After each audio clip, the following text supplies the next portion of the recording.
Good morning. Thank you for tuning in to our first virtual Maryland Arborist Association Day of Safety. The board is honored to provide the opportunity to receive continuing education credits while in-person events are not feasible. With credits for different certifications available during today's break and at the end of our event, a link will be shared for you to complete a form to receive your desired credits. You are welcome to call the office after today's event at 443-262-8491 with any questions. We would like the form to be completed by 4 p.m. this afternoon.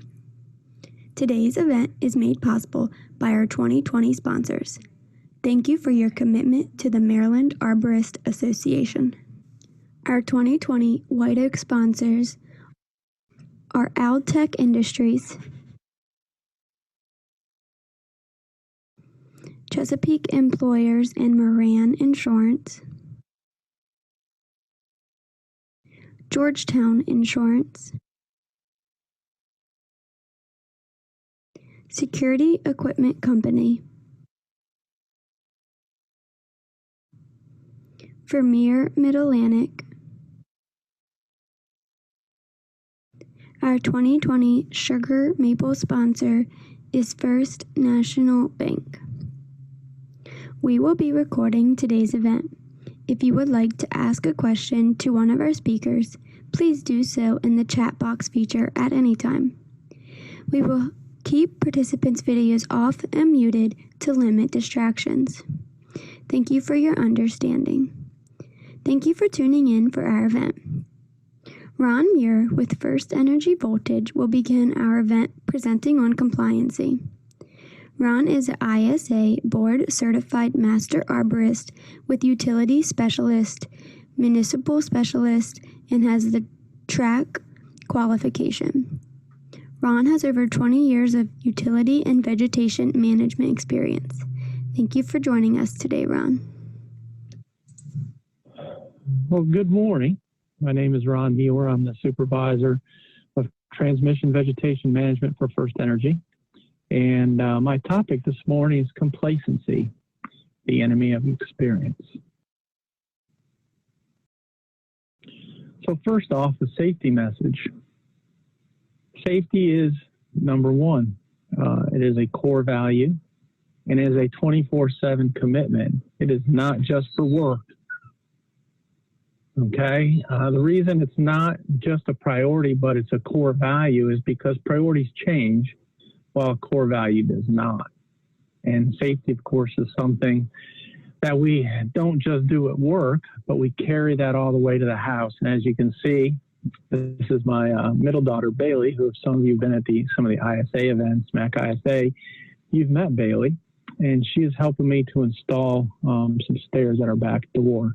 As you can see, we're wearing our PPE, and, you know, if you think about where most of our injuries happen, sometimes it's not at work, it's usually at the house. So, as we discuss complacency, something important to remember is human performance, or HP. You know, we're all human and we all make mistakes. We don't intend to make our mistakes, but they are predictable and they're manageable. Our behavior is influenced by our organizational culture, and we all, of course, do better with encouragement and positive reinforcement. And events can be avoided by understanding why the mistakes are made and applying lessons learned.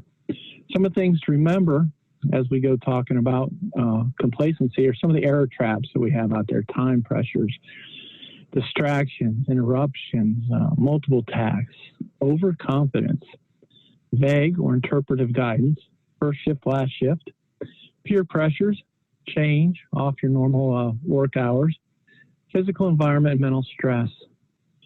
Fortunately, we have wonderful error prevention tools such as our self-checks, our questioning attitudes, peer checks, effective communication, coaching, and job briefings. We have our procedures that we follow. We have ways to place, keep, and knowledge and do post-job reviews. So the important thing to remember, you know, is that we all make mistakes. We don't wake up in the morning and say, man, I'd like to get bit by a dog today. Well, at work. Not a big one, maybe a medium-sized one, or in the leg, or gosh, maybe I'd like to get a car wreck on the way home tonight. Nothing serious, a bump or a bruise. You know, we make decisions, or others make decisions that lead to our incidents. So it's important to use our error prevention tools to help us make it through the day.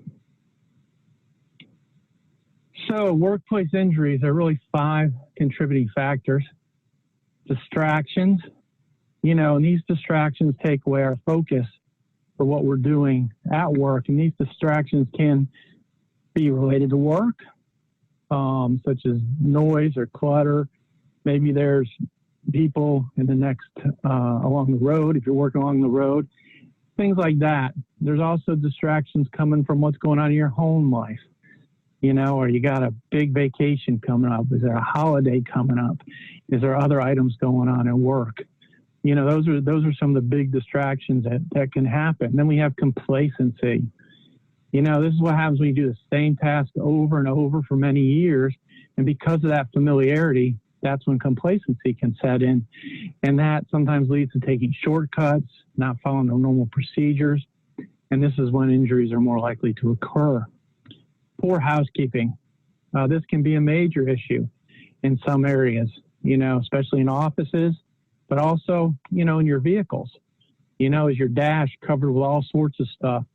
Is there stuff on your floorboards that may interfere with your ability to hit the accelerator or brake? You know, do we leave our tools strewn along the work area where we can slip and trip and fall and maybe get a laceration, those kinds of things. So, you know, if you walk up on a crew and you see everything spread all over the place, it may be a time to call a timeout and work on coming up with a better plan. Poor pre-planning. Do you have the right equipment for the job? You know, when you're going out, do you have the right stump grinder? Do you have the proper size stump grinder? Do you even have the stump grinder? Do you have the 60, 70 foot bucket? You need something different. Do you need the backyard bucket? All these things can lead to issues. So making sure you got the right equipment, the right tools, material, personnel, and the training to get the job done. These are all things that kind of fold in to the whole overall work. And then shortcuts. Major unsafe acts that result in many workplace injuries are shortcuts.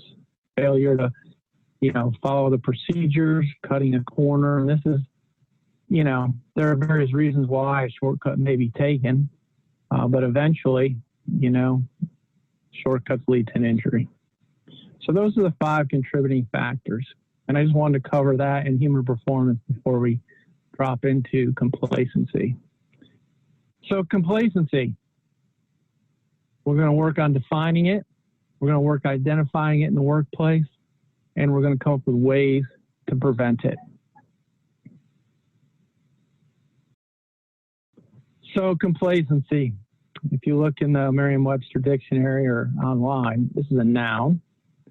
And it's self-satisfaction, especially when accompanied by an unawareness of the actual dangers or deficiencies. So you're usually unaware, uninformed of kind of maybe the dangers that are going on.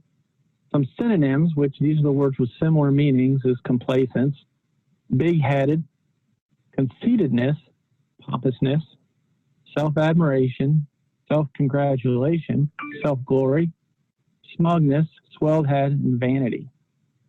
Words that have the opposite meaning to help out here are humbleness, humility, and modesty. So that's what Merriam-Webster says. So in English, Ron, what does that really say? Well, it's nothing more than being comfortable in one's own skin. Okay. So I'll use this quote here by Captain Edward Smith in 1907. So when anyone asks me how I can best describe my experiences of nearly 40 years at sea, I merely say uneventful. I've never been in an accident of any sort worth speaking about.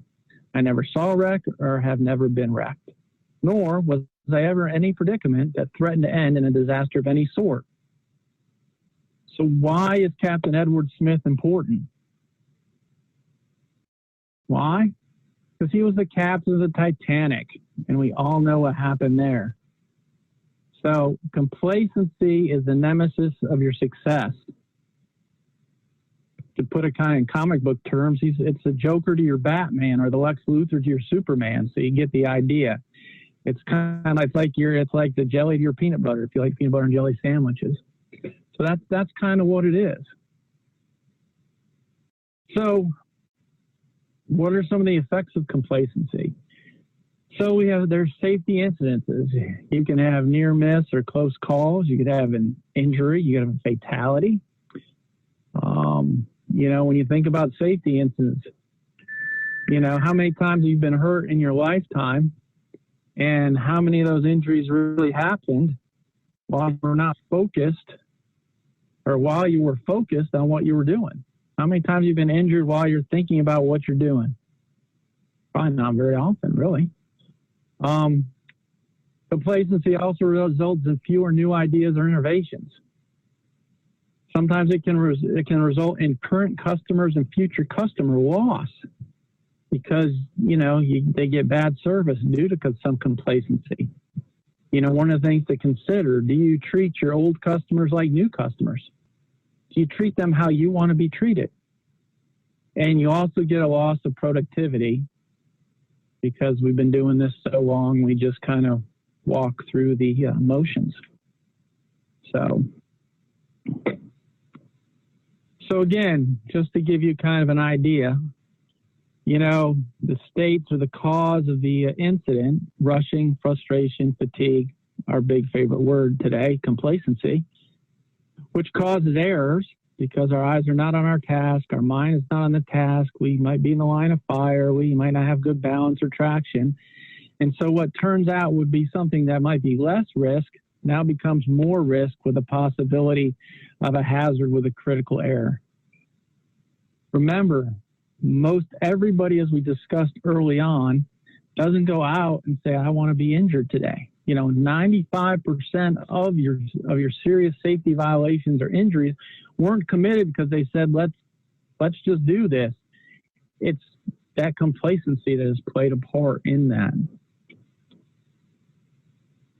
So as we're talking about complacency, can you think of some examples from your life where you might have been complacent or you cut corners?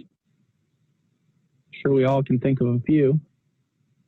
And how many incident reports have you read or thought the person had become complacent about the hazards? When you read it, you go, how did they miss that?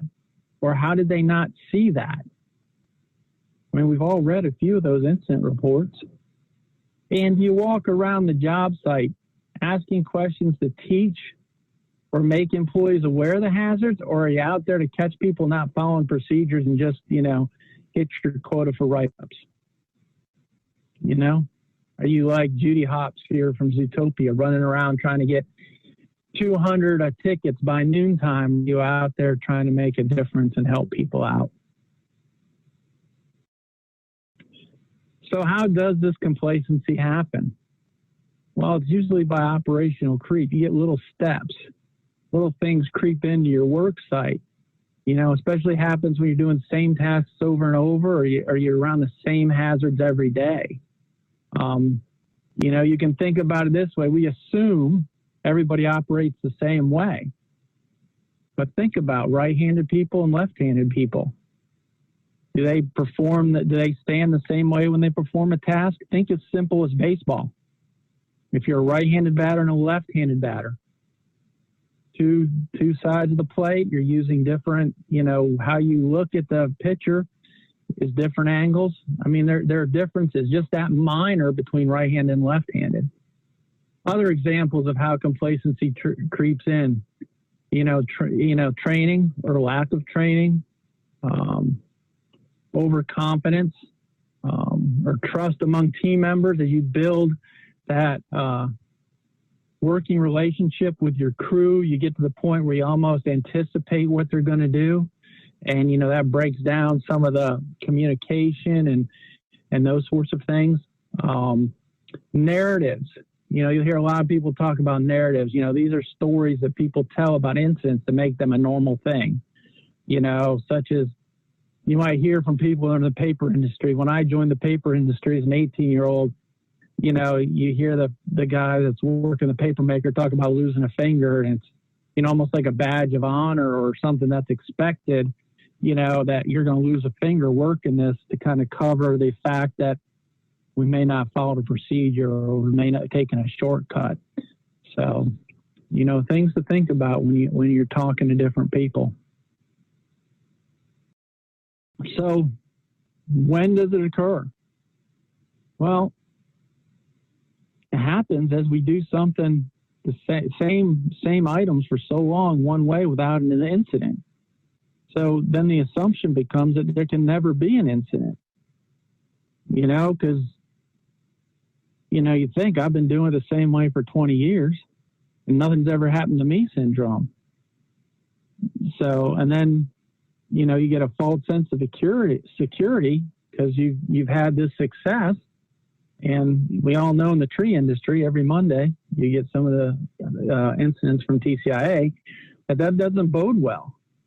You know, I mean, you think about the hazards you deal with. I deal with electricity every day. It's a risk that I know. It's a hazard that I know that I identify every day.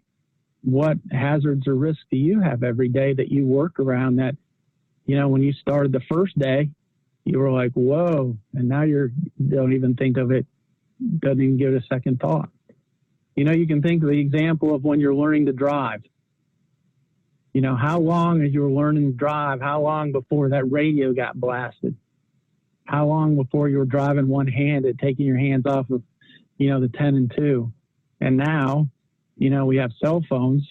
You know, we can talk hands-free on that and drive at the same time. You know, how much does your comfortability change in your assessment of risk as you get more acclimated to your hazards? So complacency in the employee. So the new employee, think about the person that comes in first day. They're not trained to recognize the hazards. They're unaware of the hazards due to the newness of the job or task.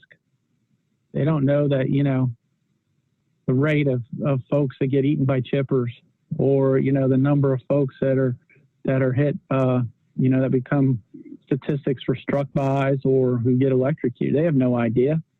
You know, they're looking at it, I get to work outside. Whereas you got the experienced employee, they're aware of the hazard or risk, but they just accept it as part of the job. They don't take the time or energy to properly address the hazard because they've been doing it for so long. So this is the human performance error trap. I talked about human performance, I think, in slide 3. This is the overcomplacency, the overconfidence card is what happens here with the experienced employee. So from the experienced employee's viewpoint, this is how complacency works. It takes your skills and your experience and uses it against you. Since you've been doing this job for a long time, complacency comes along and confirms what you know. You do the job better and faster and more productive than anybody. That's why you don't need to follow the company rules. You have the experience, intelligence to do it your own way. Rules and procedures help prevent injuries and mistakes for other people, not you. You have all these years of experience with no incidents. You know, it convinces experienced workers to skip procedures or decide not to use PPE. So what happens? Well, gosh, all the other workers see this new methodology, and man, it spreads like wildfire through the rest of the crews. Johnny doesn't have to do that. Why should I have to do it? So it's like a domino wildfire effect. So experienced employee, that's what complacency does. It's like your yes man or your yes woman. It tells you what you want to hear and helps, you know, get you into trouble. So what are some of the signs you need to look for? So employees can become disengaged. You know, they don't share their opinion or their ideas. They fear upsetting the status quo and potentially disagreeing with boss or colleagues. So, you know, they don't want to take that risk to voice their opinion. You know, basically what happens is you know, they just kind of like a bump on a log. You know, they don't share anything. They're kind of inattentive. They're on autopilot. They see what they want to see rather than what is obvious or apparent to everybody else. And they lose their passion. You know, passion is what is the fuel that stimulates your high performance. And, you know, it's why you do it. I like this. I have a passion for tree work, or I have a passion for drawing. It's why you do it. And, you know, becoming complacent, you lose that drive. And then you stop thinking. You just going back to the autopilot. You're just going through and just doing it, you know, without even thinking. They also stop taking initiative. They're no longer trying to do their best, and this is a highly competitive market. You know, they're just there taking up space, punching that card, and, you know, taking that paycheck.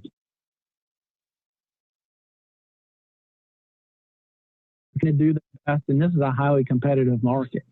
You know, they're just there taking up space, punching that card, and, you know, taking that paycheck. You know, they're not taking advantage of new opportunities. You know, you walk out and say, hey, who wants to learn? Who wants to do tree climbing today? Nope, they're okay. We're good as a groundman kind of thing. You know, they do just enough to get by and not really pop up on your radar. You know, they're not seeking to take advantage of new opportunities. They're not investing in themselves. They're not taking training. They're not keeping up to date on what are the new industry standards. You know, they're not maintaining their network, you know, of the other folks that are at other companies, or even, you know, folks maybe they went to school with who are in the same industry. You know, they're not maintaining that. They're just doing enough to get by. You know, when you think of investing in yourselves, attending this seminar is one of the ways to invest in yourself. You know, that's how you better yourself and you keep up to date on stuff. And we all do networking typically, you know, when we're in person at this event. So with shortcuts, don't confuse shortcuts with risks. Okay, risks can be investing in new strategies for your business, hiring a new employee based on your gut and not credentials. While a shortcut is where you take a procedure or task and you don't follow it. You cut the corner. You know, you think it makes your job easier. You think it saves you time. You know, you might rush to do something. You know, it's stuff like that's a risk that's a shortcut as opposed to a risk. So tips and tactics as the employee. It's important to follow your procedures and approved work practices that are set forth by your company, which are usually tied to the Z133. You have to be willing to speak up and act. If you see something, you say something, and it doesn't matter your experience and level as an employee. If you think it's unsafe, you need to speak up. If you see other folks working unsafe, you need to call them on it. It should be just as easy for the groundman to call a work stop as it is for the foreman to call a work stop. It's that simple. You know, at the end of the day, we're all each other's keepers, and it's important for us to make it home safe at night, the same way that we started the day. So again, sticking with the employees, you know, recognize work tasks that you're so used to doing that you no longer take the same precautions when you're doing those as when you first got your job. You know, encourage observation. You know, have employees occasionally briefly stop work and observe the actions of their coworker, and have your coworker do it to you. So that way, if there's anything that you're doing, some shortcomings you may have identified or something, you can get constructive, honest feedback. This is feedback. This is not just critiquing and being me. This is constructive, honest feedback. You have to fight the urge to take the easy way out and make easier decisions. Follow the procedures. And once you realize the risk that you're exposed to, make it a habit to mitigate those and eliminate those hazards. Repeat it every time. Okay, and the pictures I got on the right-hand side, the reason I have them there is if you look, they're both set up as, one's a Gator, one's a Kubota, but they're set up as spray rigs. And if you look at them, there's distinctly two different things going on. The one at the top, if you look at where the nozzle is for the spray, for the hose reel, where is it? Because that cooler stays right there. So you're pulling the hose reel out over your cooler all the time where you have your food and your water. So what happens if you have a leak? Or if there is a leak, where is it going to go? In your cooler. Whereas down below, the cooler is nowhere to be found. The cooler is actually left on the truck and it's not put on the Kubota. So, you know, just little details to look at. That cooler's probably been there for weeks and nobody thought twice about it due to a little bit of complacency, and those are the little things you need to watch for. So on the employee, how to help out, some other things to think about. Start every day from scratch. You know, sustainable excellence is about getting better every day and creating good habits. And treating every day from scratch helps you not get complacent about your hazards. Take time to recharge your batteries. You know, take care of yourself. Find some time to do something you enjoy or take a vacation. Enjoy your vacation. You know, disengage from work so that you can come back refreshed. You can make items more interactive, such as your equipment checks, your procedures, your hazard identifications. Don't just sit there and check the boxes. Maybe ask the new groundman, hey, can you help me identify some of the hazards? Or what procedures are we going to use here in order to do this job? Or, hey, I didn't get a chance to walk around and do the chipper check. Can you help me do the chipper check? Stuff like that to make it more interactive. So there's, you know, maybe new eyes will see something new and you'll be like, wow, I really learned something. And focus on the task at hand. Mentally stay on guard. If you're driving, drive. If you're up in the bucket, you know, rigging, focus on the rigging. Focus on what you're doing. Think about what you're doing. And sometimes it's important at the end of the day or end of a big job is to sit there and debrief. Hey, I know we all want to rush and get to the house or whatever, but hey, can you guys, what did we do really good today, do you think? Or what could we improve on? And be ready for the answers and don't just blow them off. You've asked a question. Let's get some constructive discussion come back. So for leadership, you need to stay on guard. You need to make sure your employees are engaged. Share your mission. Share what the company's purpose and the goals are and why it's important that folks follow the rules and how they fit in to the overall mission of the company. And recognize exceptional service. You know, doesn't have to be a large monetary reward. It's just, you know, a simple thank you or a note of appreciation. Hey, thank you for getting that job done on time or bringing it in under budget. I really appreciate that.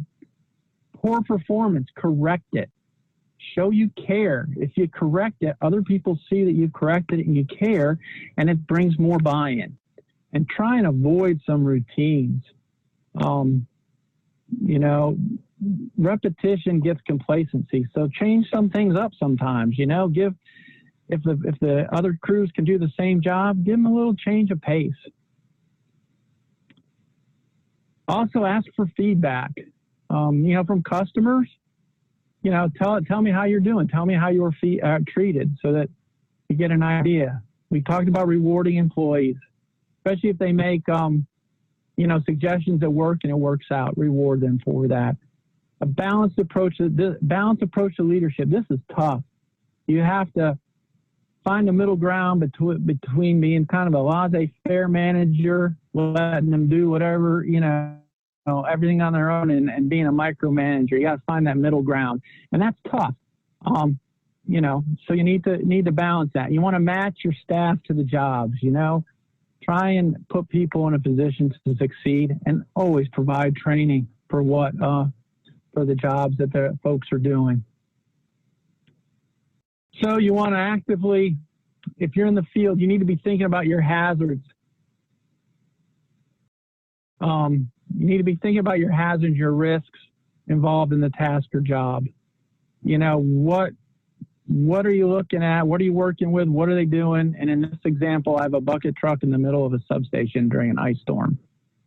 So think of the hazards that kind of go through your mind here when you look at this picture.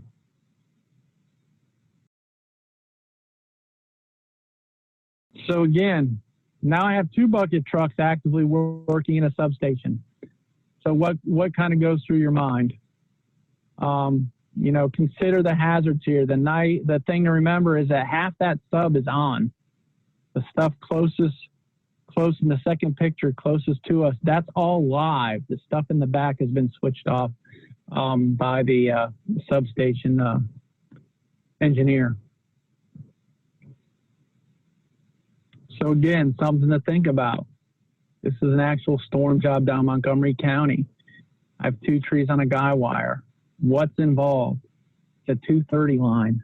I got electrical, I got tension, I got all sorts of things going on. What kind of, if you're thinking about your company, what kind of resources do you have in order to do this? And does your training allow you to do this work? What's the worst thing? All those thoughts that go through your head. So here's some other pictures from that. So to share with you, this became a near miss on this removal, and it came down to the last cut when the trimmer, who was up on the tree, as you can see on the left-hand picture, he had one more piece to cut off the guy wire, and the tension threw the chunk of wood back at the trimmer, who fortunately had moved out of the line of fire as he was making the cut. But he let his guard down. Prior to the last cut, he thought he had everything under control, and he made the comment, said, "The hard part's done, boys," as he got ready to make that cut. And then within the next few minutes, as he was leaning aside, that piece got thrown back because of the pressure on the guy wire. They didn't have enough pressure pulled. So I'll leave you with this as last. After a earthquake in 362 BC, there was a huge deep pit that suddenly opened in the Roman Forum, and the Romans attempted to fill the bubbling hole. No avail. They consulted an augur who responded, "The gods demanded the most precious possession of the country." Romans doubted the warning and continued to throw in anything at hand, jewelry, whatever they had, while they struggled to think of what was Rome's most precious possession. So a young soldier named Marcus Curtius reprimanded them and responded that arms and the courage of Romans were the nation's most precious possessions. Astride his horse and fully and methodically armed and decorated, he rode and leapt into the bubbling evil chasm, and immediately the deep evil pit closed over him, saving Rome. So what's the point, Ron? So it illustrates 2 real rudimentary things that anyone, in order to get anyone home each day, you have to do. You have to make the right decisions, and you have to have the courage to speak up and or stop the job. So fighting complacency is a team effort. No one can do it alone, but you've got to have the courage to speak up or call an all stop on the job. So are there any questions or comments? Thank you.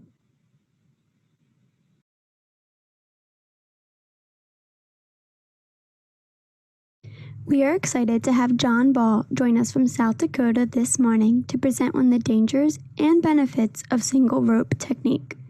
John is a professor of forestry at South Dakota State University and serves as the Extension Forestry Specialist and South Dakota Department of Agriculture Forest Health Specialist. John even works as the campus arborist. Before his time with the university and the state, John was a tree care manager for tree companies in the Midwest and East. Thank you for your presentation this morning. Well, hello, everyone. Thank you for sitting in on this day of safety, and that we're all doing it remote, of course, because of COVID, but hopefully you'll get the information you need, and I appreciate you all participating today. And my discussion is on the benefits and challenges to using SRT. It's been around a little bit longer than people realize, and it's certainly improved quite a bit. So the benefits certainly outweigh the challenges, but let's go through. I'm going to start out by talking about the fact that there's a lot of risks involved in tree work anyway. One of our biggest, of course, is felling trees. Tree felling to the chainsaw operator and to the person holding the pole rope and the crew standing around is really one of the biggest killers of tree workers. And it is a high-risk profession.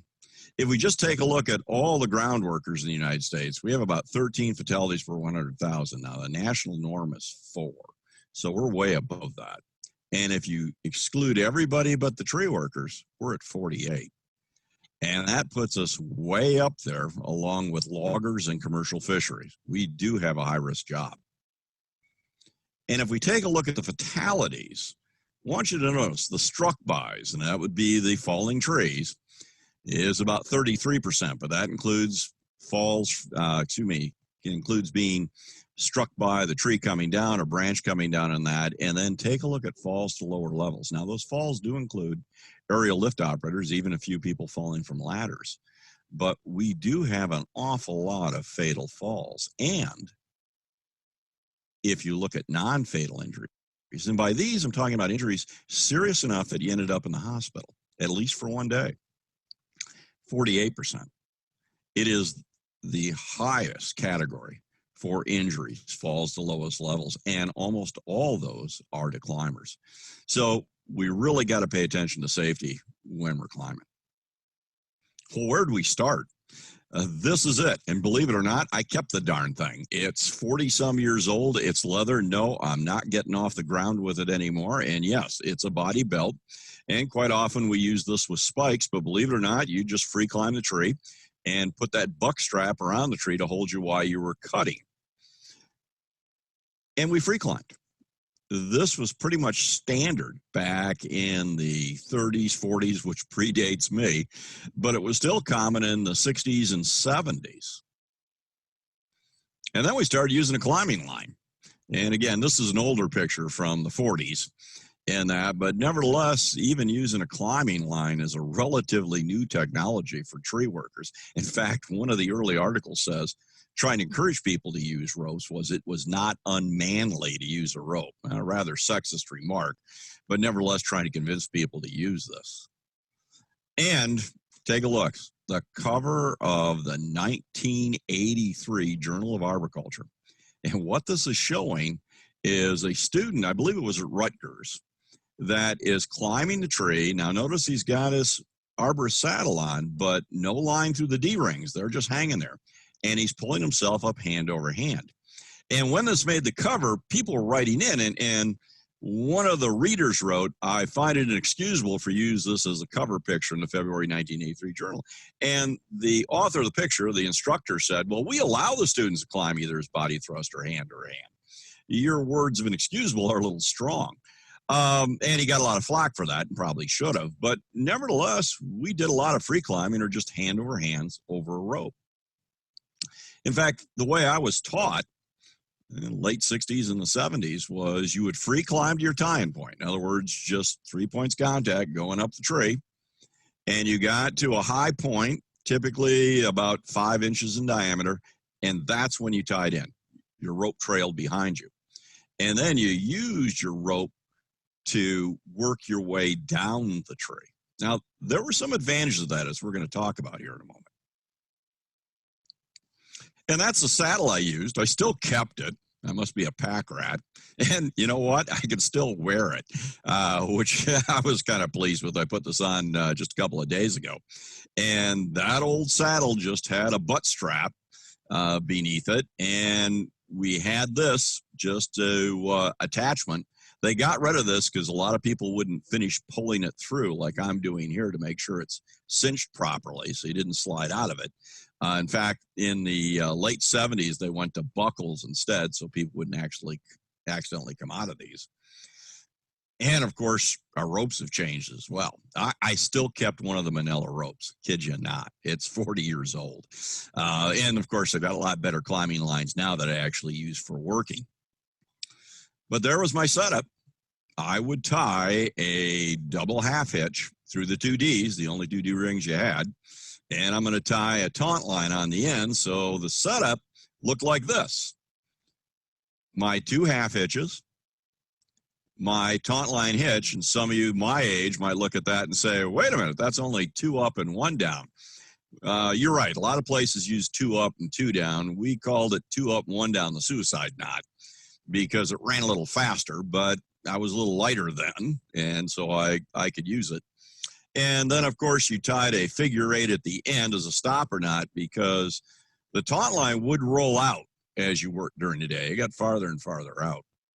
And some of you might remember this on the bridge, the figure 8 knot, and some of you might be wondering, why is that there? And that was so they knew where to cut the rope in case of an emergency. So what's the benefits to SRT? What about the efficiencies? And that's kind of the key thing when we're looking at it. And I took this picture probably 10 years ago. And this is an arborist working for a tree company, a very good arborist, by the way, who's using the old body thrust method, a method that, yeah, we used in the 70s quite frequently. And I still see people utilizing it today. And so the question is, if we're going to go to SRT, what are we gaining in efficiencies? Well, the short answer is quite a bit.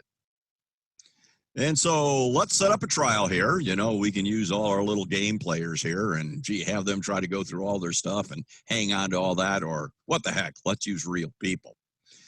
And so here's some of my participants. This is one of them right here. Now, by the way, she is an arborist. She does do climbing and that. So it's not like I just pulled 4 random students out. These are people that know the work and know the job. And if you take a look at their resting heart rate, low 60s, which is fairly common among climbers, the VO2, and I'll explain that, is fairly low in this case. And then we also check blood lactate levels. And I realize those numbers are meaningless except for the heart rate. So let's put a little context to them as we go through this.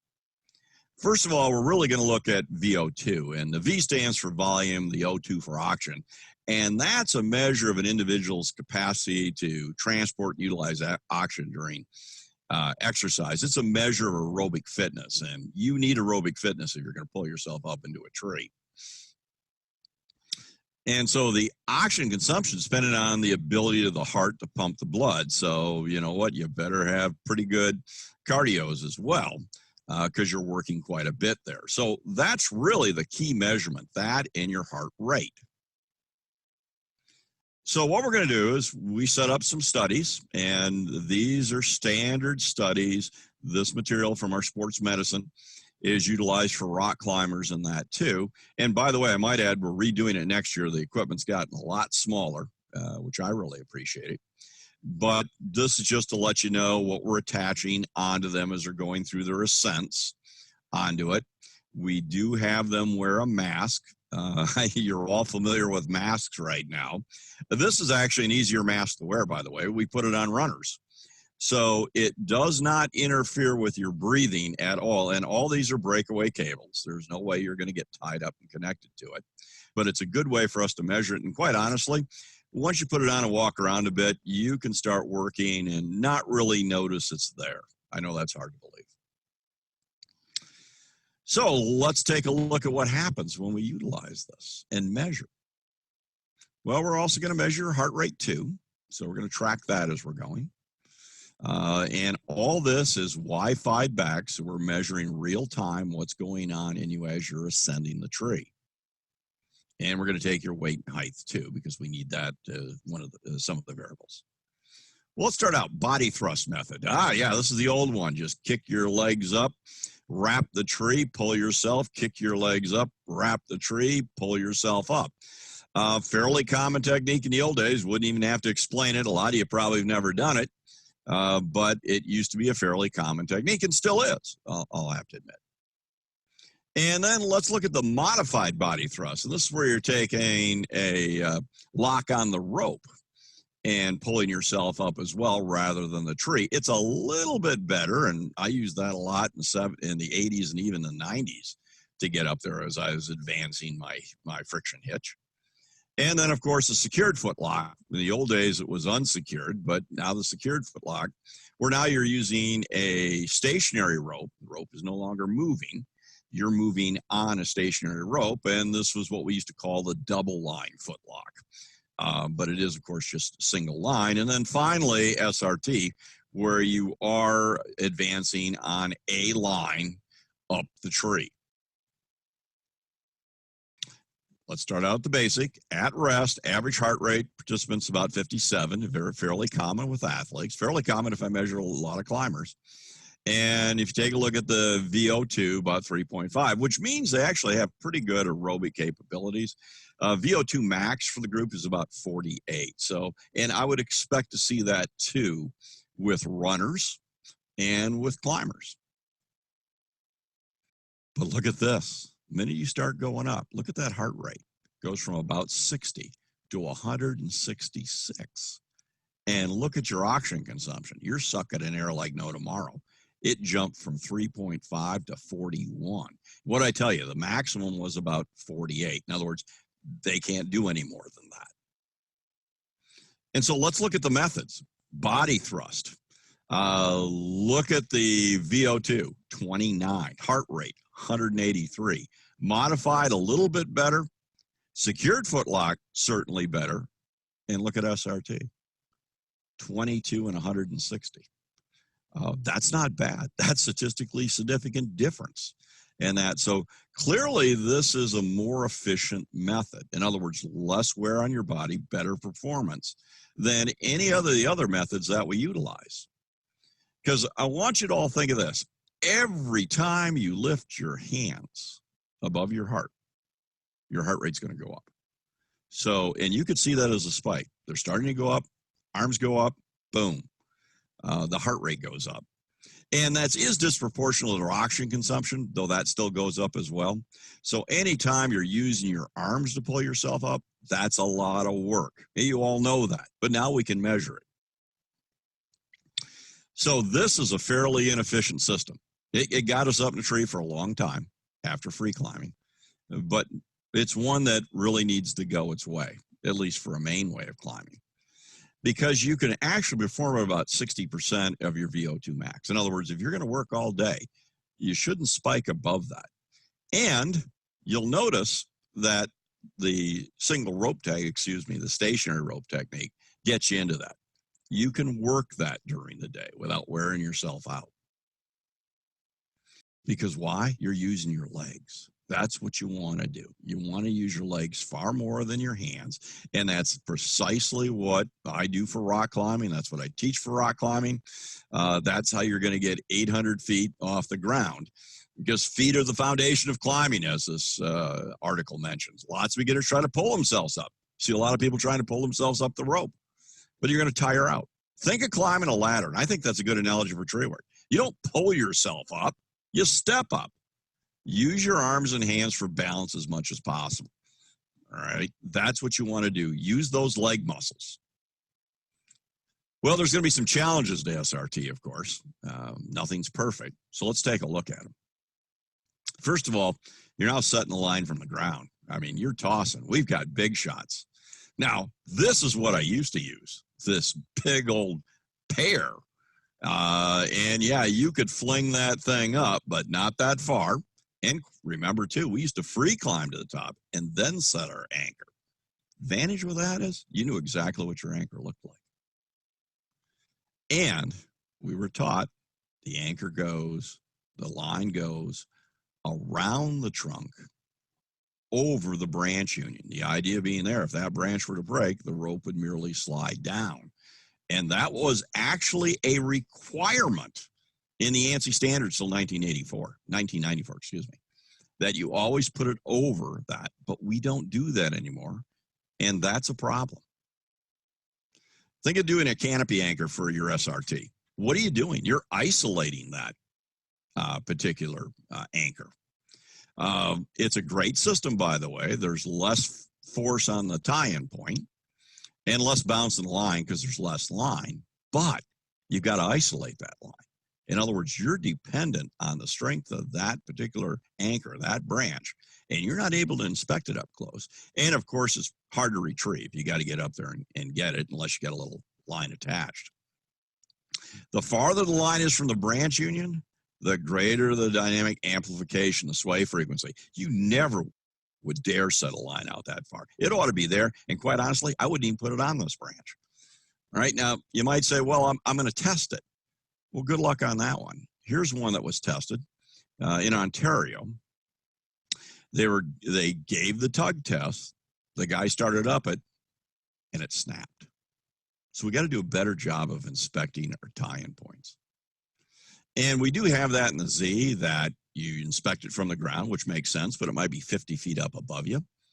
And they say, if suitable, subject to a load approximately twice the weight of the climber. You know what? You don't really do that, because let's take a look at trying that. And we've done all the measurements of that, as well as a number of other people. Brian Kane at UMass has done a number of wonderful articles on this that talks about the dilemmas of trying to test an anchor 50 feet above you.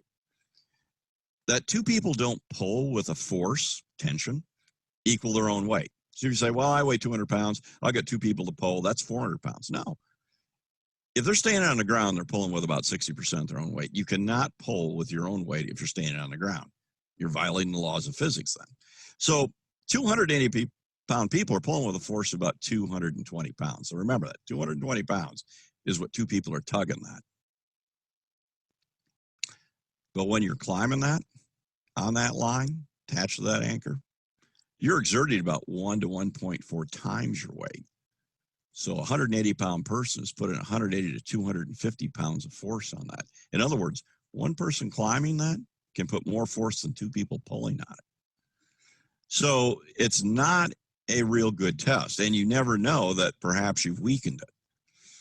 So if you want to use this bounce test, this pull test, yeah, if it fails then, okay, you knew it was really weak. But don't assume that it held. It's going to hold while you climb it. Well, I like a basal anchor, to be honest, because now I can put that line over two limbs and down. So I got a backup. And the basal anchor is easy to retrieve, of course. Now I don't have to climb up and get it. It can be used as a rescue as well. But there's greater force on that primary suspension point. So you've got to keep that in mind. And since you've got more line in this, you're going to have more bounce. The rescue is kind of important. We went through that during the 2019 TCI Aerial Rescue Symposium, and it's a real valuable way of getting somebody down. But let's take a look at this. A climber exerts about 2 to 3 times their weight on the system. Okay, so if we look at this, a 180-pound climber is exerting 360 to 540 pounds of force on that. Because I know it sounds odd, but you've now doubled the forces. All right, you've got your weight, and then you've got an anchor on the ground holding that weight. So the anchor on that suspension point up there is could be double that. And since you're moving on that, you're actually exerting more force. So you've got to be carefuler selecting that anchor up there. And you don't want to sway in either of these systems. That throws a whole different array of forces to this. You're going straight up. So get it tied off. And I will tell you one problem, though, when you've got a basal anchor. Certainly you don't want anyone ever untying it from you. And you got to watch what's between the tree that you're climbing and the tree that you're anchoring into. And if they are separate trees, and I prefer that method, you don't want anything going between them. We did have a horrible incident where they tied it off to another tree, and literally a truck drove between these two, caught that line, pulled the climber right out of the tree, obviously killing him. But putting it on another tree, getting an angle out to that basal anchor, can actually reduce the forces on that primary suspension point. And if you put it just below you, if you anchored literally just below you, so the line goes up over the suspension point and straight down, then essentially on the suspension point is double your weight. Well, we want to kind of, if you bring that angle out more, you're going to reduce that. And we've worked it out. We've done the charts with a couple of physicists here. And a good example, I can reduce that to 332 pounds of force for a 180-pound climber if my ground anchor, my basal anchor, is out at about a 45-degree. So I like a basal anchor. I want to put it on another tree fairly close. I'm going to have it line right up, and I want to have two suspension points that if one were to fail, I've got another as a backup.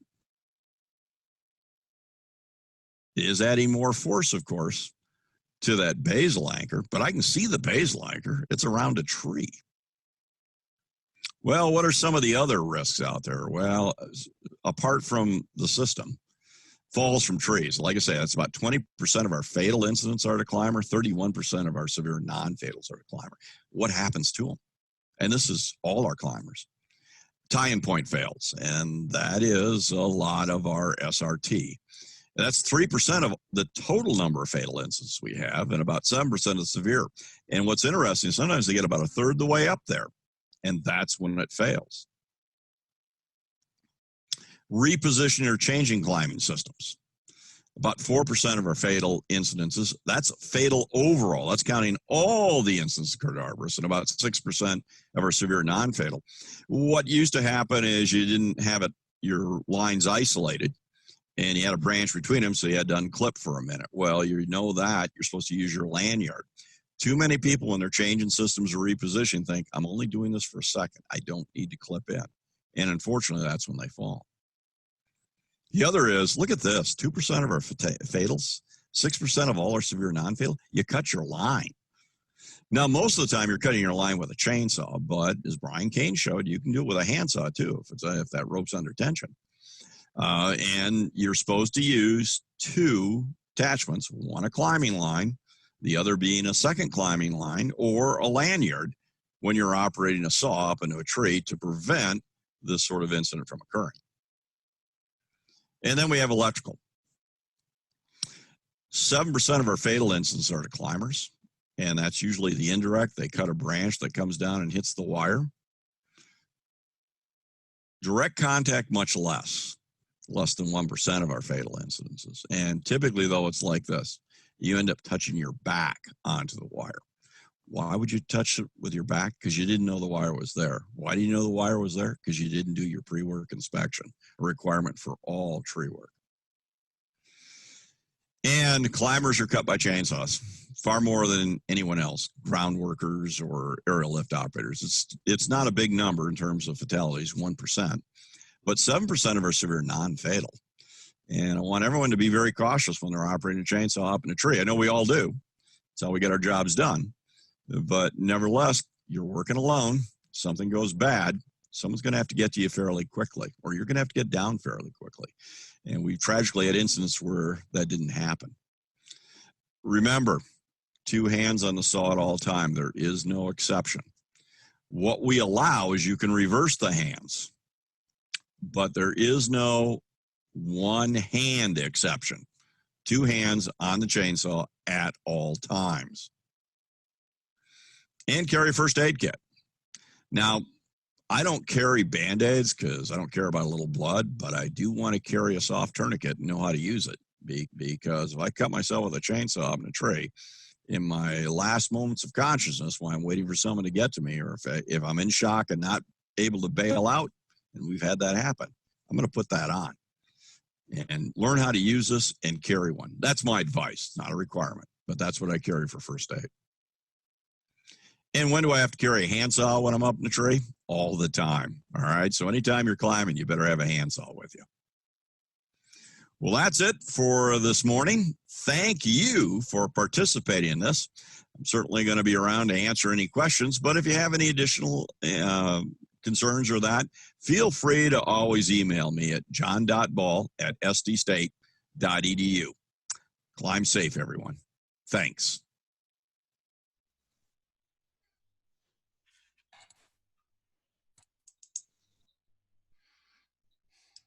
Hello, everybody. Thank you for tuning in today. And thank you, John, for your time and your presentation. If you guys have any questions that you would like to ask John while we have him on the line, you can shoot them into the chat box and we would be happy for John to answer them. While we wait to see if there's any questions in, we have one more presentation until we will be taking a short break, and at that time we will be sharing the CEU form. Therefore, just stay tuned and we will share that form with everybody in about 30 minutes.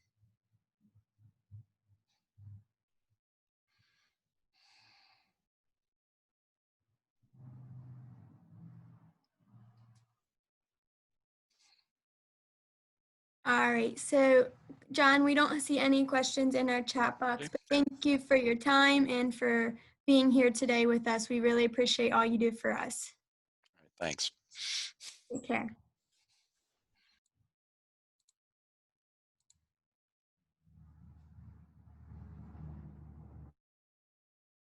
Next, Chris Sprague with Bartlett Tree Experts will be sharing the proper tree felling techniques.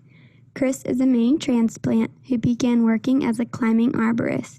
Chris is a crew leader and local office safety coordinator. Currently, Chris lives in Elkton with his wife, daughter, and 2 dogs. Thank you for tuning in today.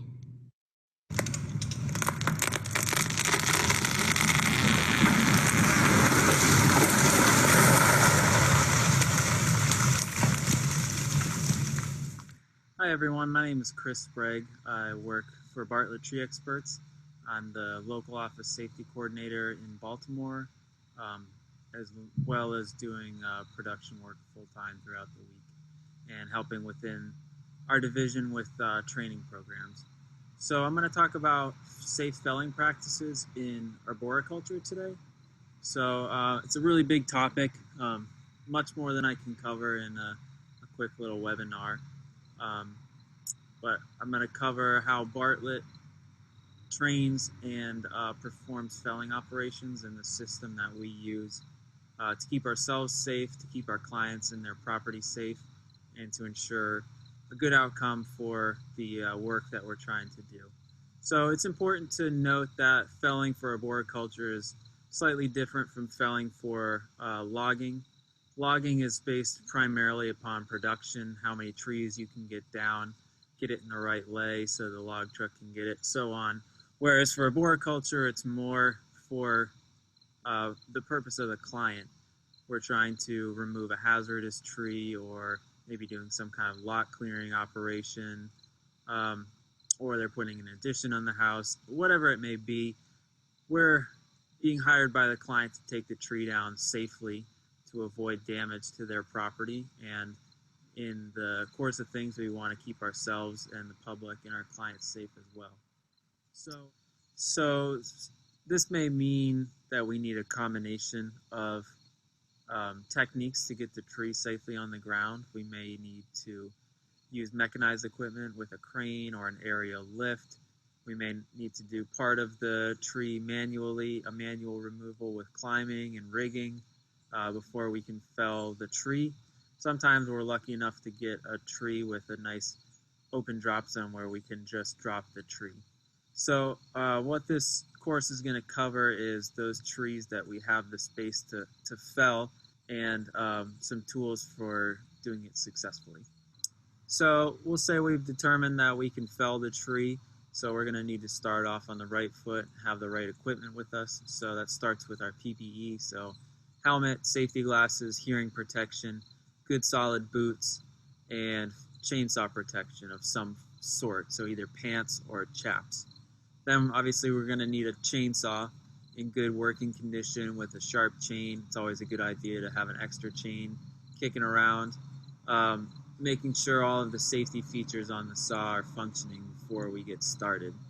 And then we're also going to need, most of the time, some form of rigging. So some rigging lines, throw line to set lines potentially, and then probably need some form of mechanical advantage to pull the tree over. So a fiddle block or a 5-to-1 system, or a come along of some sorts. And then Bartlett policy doesn't allow us to pull trees over with mechanized devices, so a skid steer or a winch, but that might be something that your company or you are comfortable with. So that's another potential option for you. So we're going to start, before we do anything to the tree, by doing a hazard inspection of the tree. So we're going to visually inspect it, see if anything looks off. There may be cracks in the tree. We might see the root plate starting to heave. It could be any number of things, but we want to do a visual inspection and see what we see and see if anything is going to affect our plan. We also want to sound the tree with a mallet. That can reveal whether the tree is hollow or not. And it's fairly common to look at a tree and it seems solid, and then you either hit it with a mallet or sometimes you cut into it and you realize that it's hollow, and that can really affect the hinge wood and affect the safety of the operation. So before we start anything, we're going to do our hazard assessment of the tree, do a visual inspection and sound it to make sure everything seems good to go for the felling operation. So assuming we've done that, we have all of our equipment, we're going to move into the actual steps for felling. So we're going to follow what's called the 5-step felling plan. And so the first step in the 5-step felling plan is to determine the height and hazards. So we're going to determine how tall the tree is. There's a lot of methods for doing that. I don't really have time to go into all of them, but you can use the stick method or the rake method. Feel free to Google that and you'll find it pretty easily. So let's say we have a 75-foot tall tree.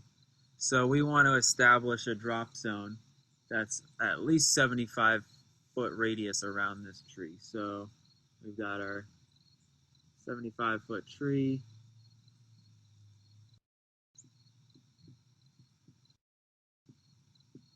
We want a radius of 75 feet all the way around.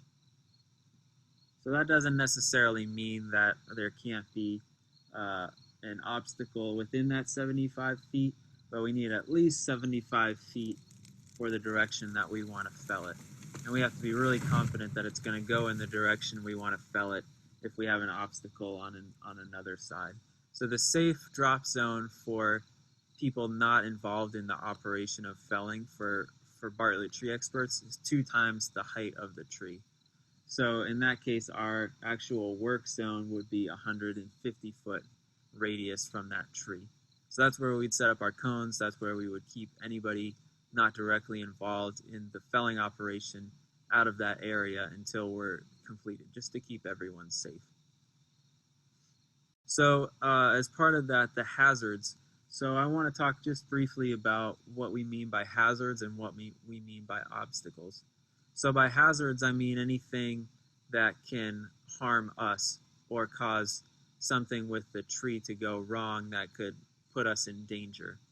And by obstacles, I mean things that we can harm as we're felling the tree. So by hazards, we might mean there's a decay pocket where we need to set our notch, or it could mean the tree is an ash tree with EAB boreholes, and we're a little worried about the tree falling apart as we start to cut. Or it could be a hanger or a widowmaker up in the tree.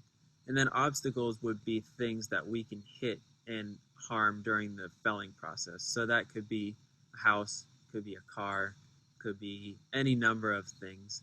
And then there's some that are kind of combinations. So an electrical hazard might be a combination of an obstacle we don't want to hit and cause damage to, but it can also cause harm to us in the felling procedure. So the next step in the 5-step felling process is determining the lean of the tree. So we would have a tree like this that's pretty easy to determine the lean. So it depends really which way we need to fell the tree, the technique that we're going to end up using. Sometimes trees like this can be a little more tricky. um, the decurrent trees that have multiple leaders. So a good way to do that is, rather than going just on what the stem looks like, is to hold your hands up, like kind of making a triangle or a diamond shape almost, and lining up the bottom of your thumb with the stem and seeing where the canopy lies within that. If it's outside to one side of that triangle or that triangle that you can make, then it's probably a good indication that there's enough weight off to that one side that you want to treat that as a type of lean almost. So we can have front forward lean or head lean, we can have back lean, and we can have side lean. So back lean is probably the easiest to compensate for or to overcome. It's probably the safest. The way that you do that is really just having enough pull to overcome the back weight. Forward lean is typically easy to get it where you want it to go, but it's hazardous because of the tension on the fibers causing potential barber chair situations. And what we mean by barber chair is when the fibers start to split vertically. So let's say we have a tree that leans like forward like this. As we start our back cut, all that weight is splitting these fibers apart that are running vertically in the tree, and then we lose control of the direction that it falls, and a lot of bad things can happen from barber chair situations. So that's the primary concern with a head leaning tree or a forward leaning tree. And then side leaning trees can just be tricky to have the hinge hold and get it to go where you want it to go successfully. There's some ways to overcome it. We'll touch on it briefly. It's just important to note that side-leaning trees really require a lot of experience and a lot of knowledge in what you're doing. And part of this system is really going through the steps to determine if it's safe for you to fell or not, and allowing you to an opportunity to be honest with your skill level and your understanding to say, yeah, I feel comfortable doing this, or no, I should walk away from this one, or come up with an alternative plan. So the third step in the 5-step felling plan is to plan your escape route. So typically what we plan for in our escape route, so let's say this is a bird's eye view of the tree that we're going to fell, and let's say we're going to fell it in this direction. So we want our escape route to be 45 degrees towards the back. So we want this escape route to be either that direction or that direction. So this is straight back.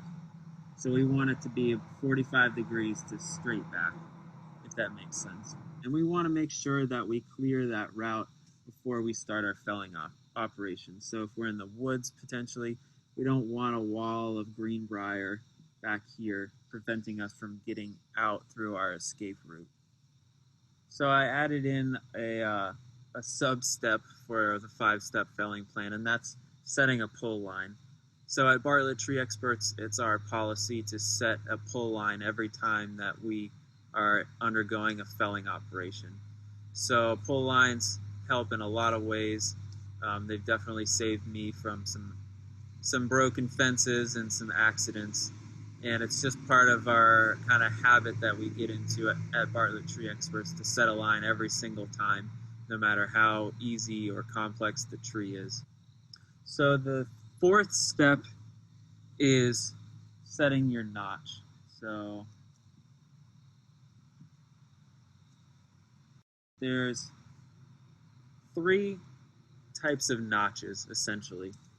There's your standard notch, which has a 45 degree downward angle and a flat bottom angle.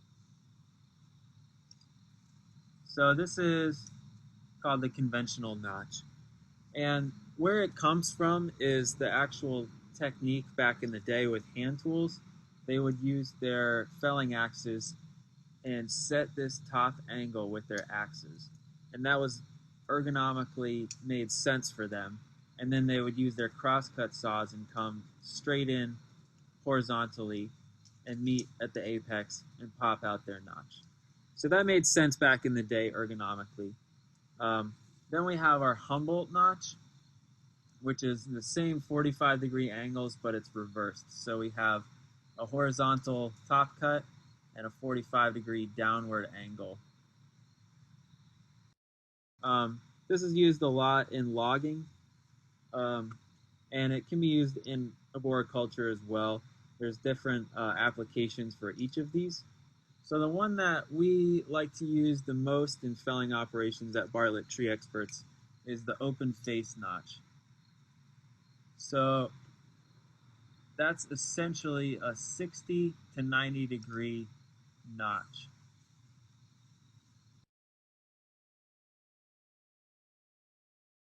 And so essentially what that allows for, having that open face notch, is it allows the tree to stay on the hinge longer as it comes down. So as the tree comes over and this notch closes up, when you're at a 45-degree angle, the tree is going to pop off the hinge when you're at 45 degrees.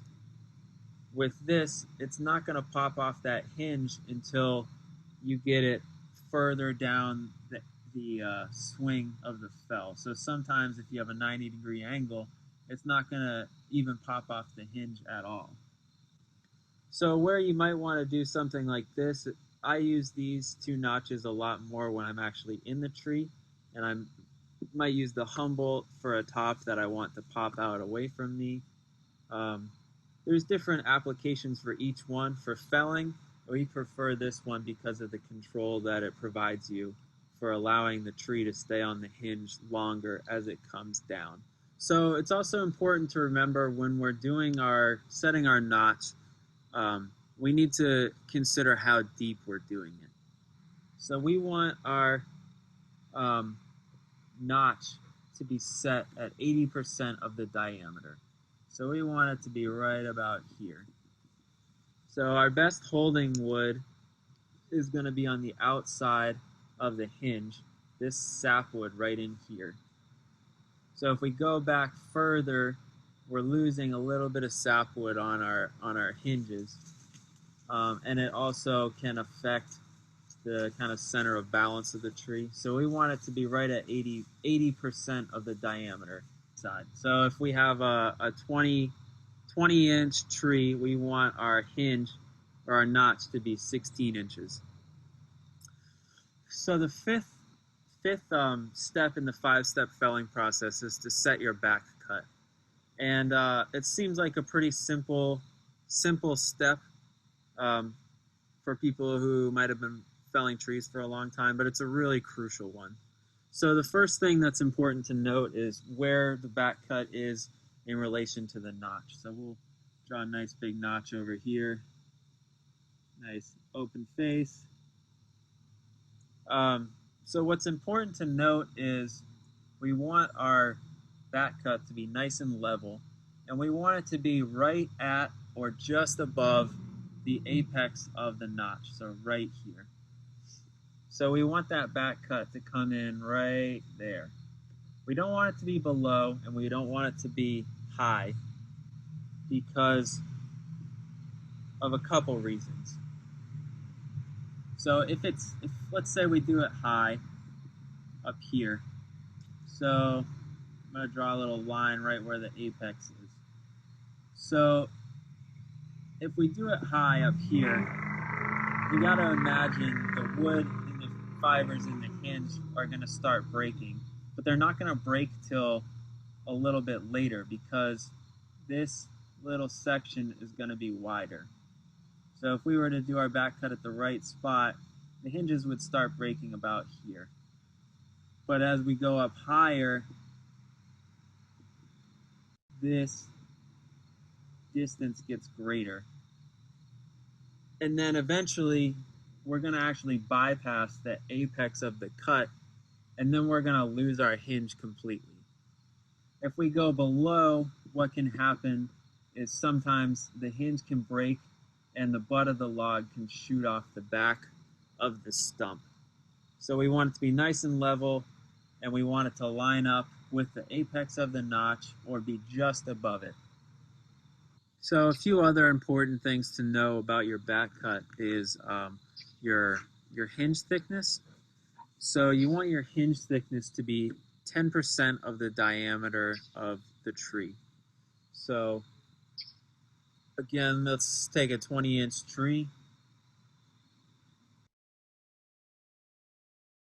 And we'll say this is about where our notch is.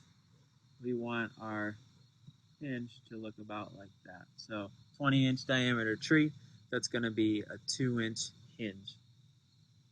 That is about the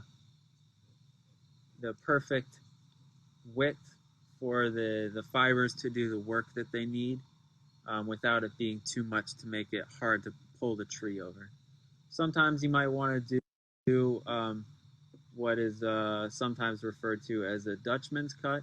So we'll say the tree has a little bit of lean this way, and we want it to go this way. So we might leave the hinge a little bit wider on the uphill side of the lean, I guess. So it might look a little more like that. And that gives us a little bit more holding wood up here. So it's really important to know in any tree felling operation what species you're working with and what kind of properties that has for felling. So is it a hardwood? Is it a softwood? Does the tree hinge well? Does it not hinge well? You know, can we fell a tulip poplar with a heavy side lean and weight out over the house versus could we fell an oak, a white oak with heavy side weight out over the house? So those are things that you need to know. They come with experience, and you get kind of a feel for different trees and how they hinge and how they react when you're felling. And then there's also a couple other types of back cuts. The one that I described was just a standard back cut where you just come in from the back and cut until you get your hinge to where you want it. So we can also do a bore cut, which is where we bore in with the tip of the chainsaw bar in like this, and then set our notch width exactly where we want it, and then either come straight back out, or we could do a bore cut with a back strap, which I'll discuss that in a second. But boring can be a really good tool for a couple reasons. It can be really good for avoiding a barber chair situation in a tree that has a strong forward lean or head lean. It really allows you to set your hinge width exactly how you want it. The tree's not going to come over as long as it's not defective until you cut all the fibers out the back. So you get your hinge set exactly where you want it, and then you can stop and pull the saw out, reevaluate things, take lunch if you want to, and then come back and finish your back cut. So the bore cut is a really good tool, and it's even better when you incorporate the back strap. 90% of accidents in felling operations happen within 15 seconds of starting the back cut and happen within 5 feet of the stump. So if there's a way that we can fell the tree without being in the vicinity of the stump while the tree is coming over, then that's going to avoid 90% of our accidents. So the way that we can do that is with the bore cut and back strap. So our little tree, got our notch set.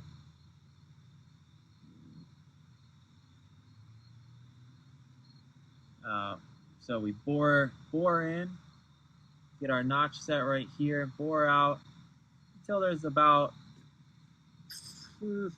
like 10% of the diameter of the tree left. So, and then you drop down. I usually go 3 to 4 inches depending on the diameter of the tree.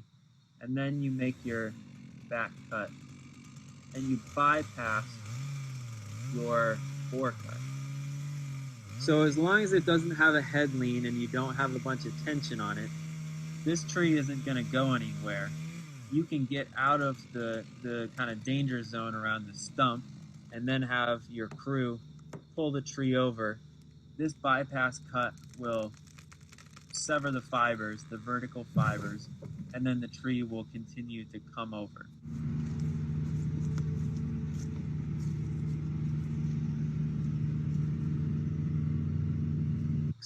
So the most important part of felling any tree, and especially hazardous trees or trees with heavy lean or something just more challenging about them, is to make sure that we're appraising our skills honestly and not biting off more than we can chew.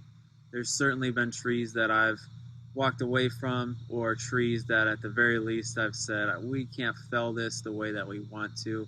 We're going to have to come up with a new plan. So at the end of the day, our goal is to get the tree down safely without harming any of our clients' property.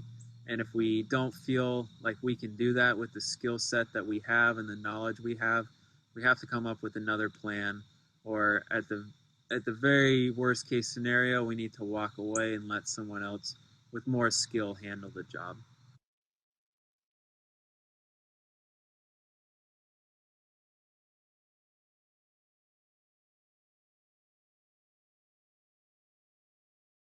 All right, thank you, Chris, for that presentation. We appreciate it, and the diagrams were very helpful. If you have questions for Chris, you guys are welcome to insert them in the chat box at this time while we have Chris on live. While we wait for questions to come in, I would like to note that our event is recorded. We will be sharing our event with participants and online later after we have edited the overall event.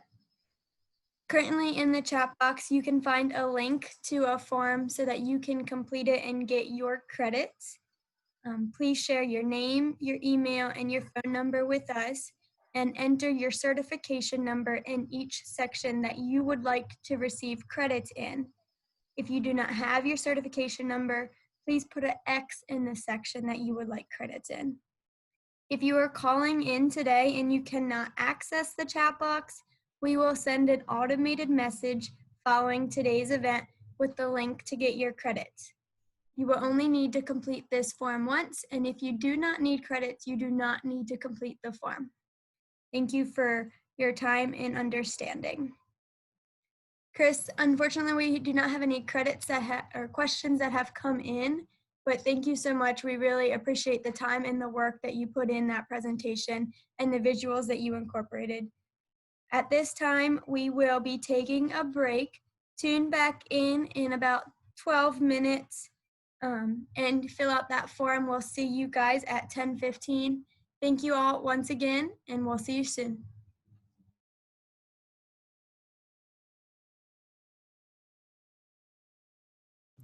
Our next presenter is Stephen Sprague with Carroll Tree Service. Stephen will be discussing the diffusion of liability.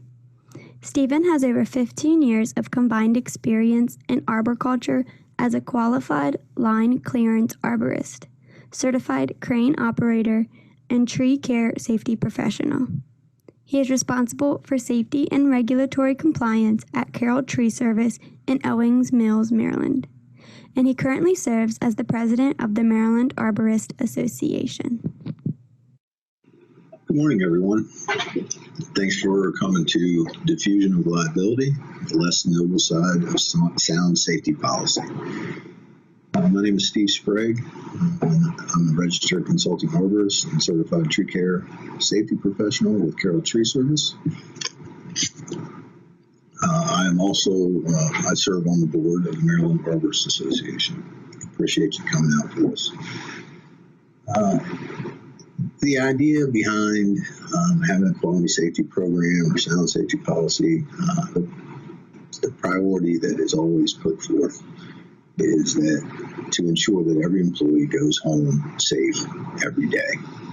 And that's an honorable priority. It should be the number one priority. Also mentioned oftentimes in these discussions are saving the costs associated with workplace injuries. Again, should be a priority and is important. However, my objective here is to come at it from a different direction, namely the diffusion of liability in the interest of protecting the business over the long term. But I'd like to do this as a way of providing owners, tree care business owners, with a different way to reflect about how they may choose to invest their resources and whether or not they choose to change some of their own operational behavior, and also to provide managers with another way to have a conversation with other folks in leadership about an important reason to adjust operational behavior.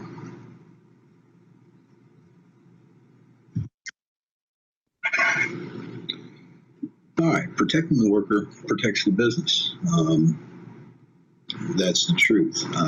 Part of what could happen on the other side of a serious accident or fatality is that if the business is not positioned well in terms of liability, the business could fail over the short term or the long term, depending upon the impact. That then affects all of the other workers. So it's important to be able to sustain the business on the other side of a serious accident or fatality, which, as we all know, can and does happen in the tree care industry. And come to terms with doing this presentation, I had to make a decision on whether to generalize it for public consumption or to keep it more personal. I say that because this presentation was originally given by me in 2011 to the 3 owners of Carroll Tree Service. After thinking about it, I decided to basically leave it untouched and present it to you as if I was presenting it to them back in 2011. I chose to do this primarily because I feel like presentations are more effective if people understand what has motivated them. And what motivated this one back in 2011 was a sense of frustration that I was feeling as a fairly newly appointed safety manager. The frustration I was having in influencing operational changes in behavior. So I decided to go ahead and leave it as it is. The whole backstory on this, which I'd like to share with you, is that in 2008, one of the owners of Carroll Tree Service came to me and asked me if I would help the company get accredited. They had decided that it was time. There was probably 25 employees at that time. We were moving towards becoming a mid-sized business, and we thought it was important for our business model to become accredited. Because of my background at the time in helping some medical facilities become accredited with the Joint Commission on Healthcare, I felt like I could help do this. So I said, sure, let's give it a go. So in 2009, we set about attempting to become accredited.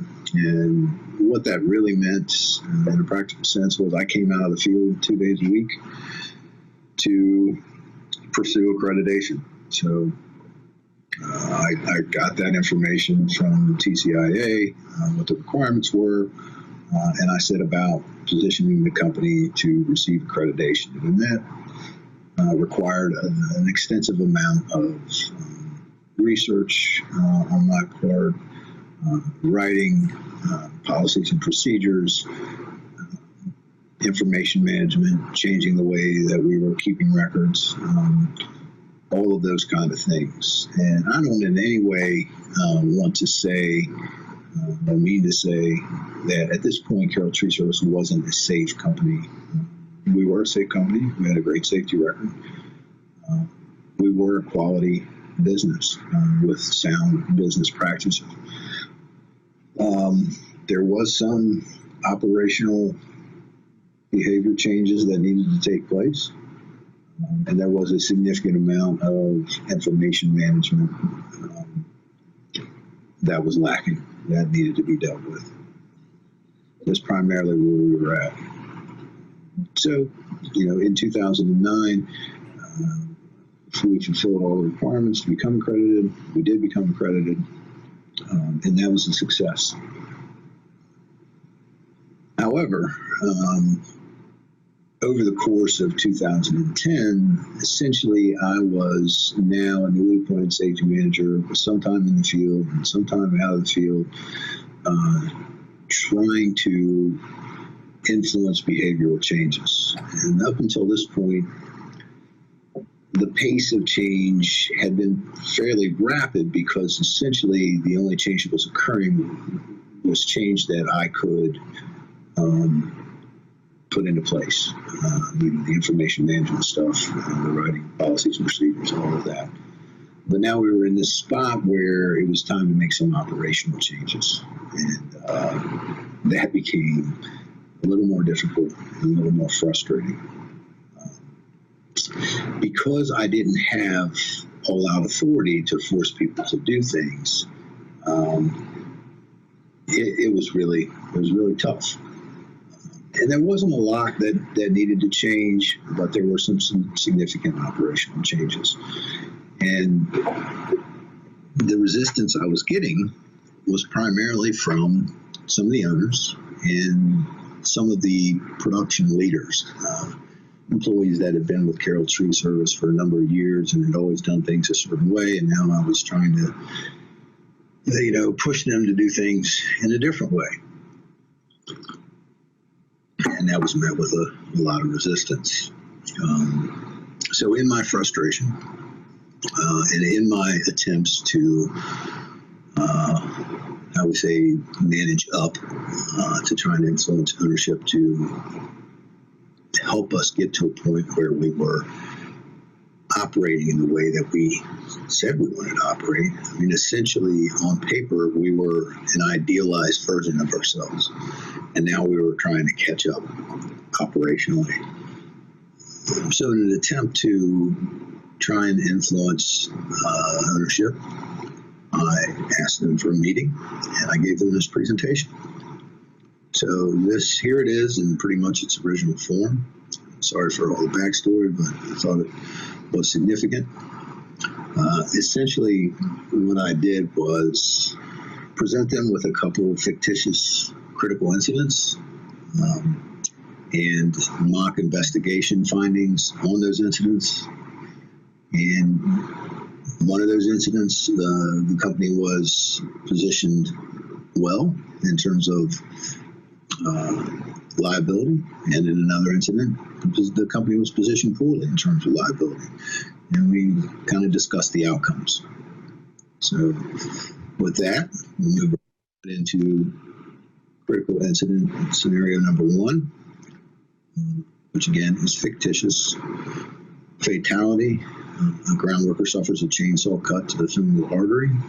While working behind the chipper, the ground worker attempted to cut the crotch of a limb, and the saw tip kicked back and struck him or her in the upper thigh, causing uncontrollable bleeding that led to death.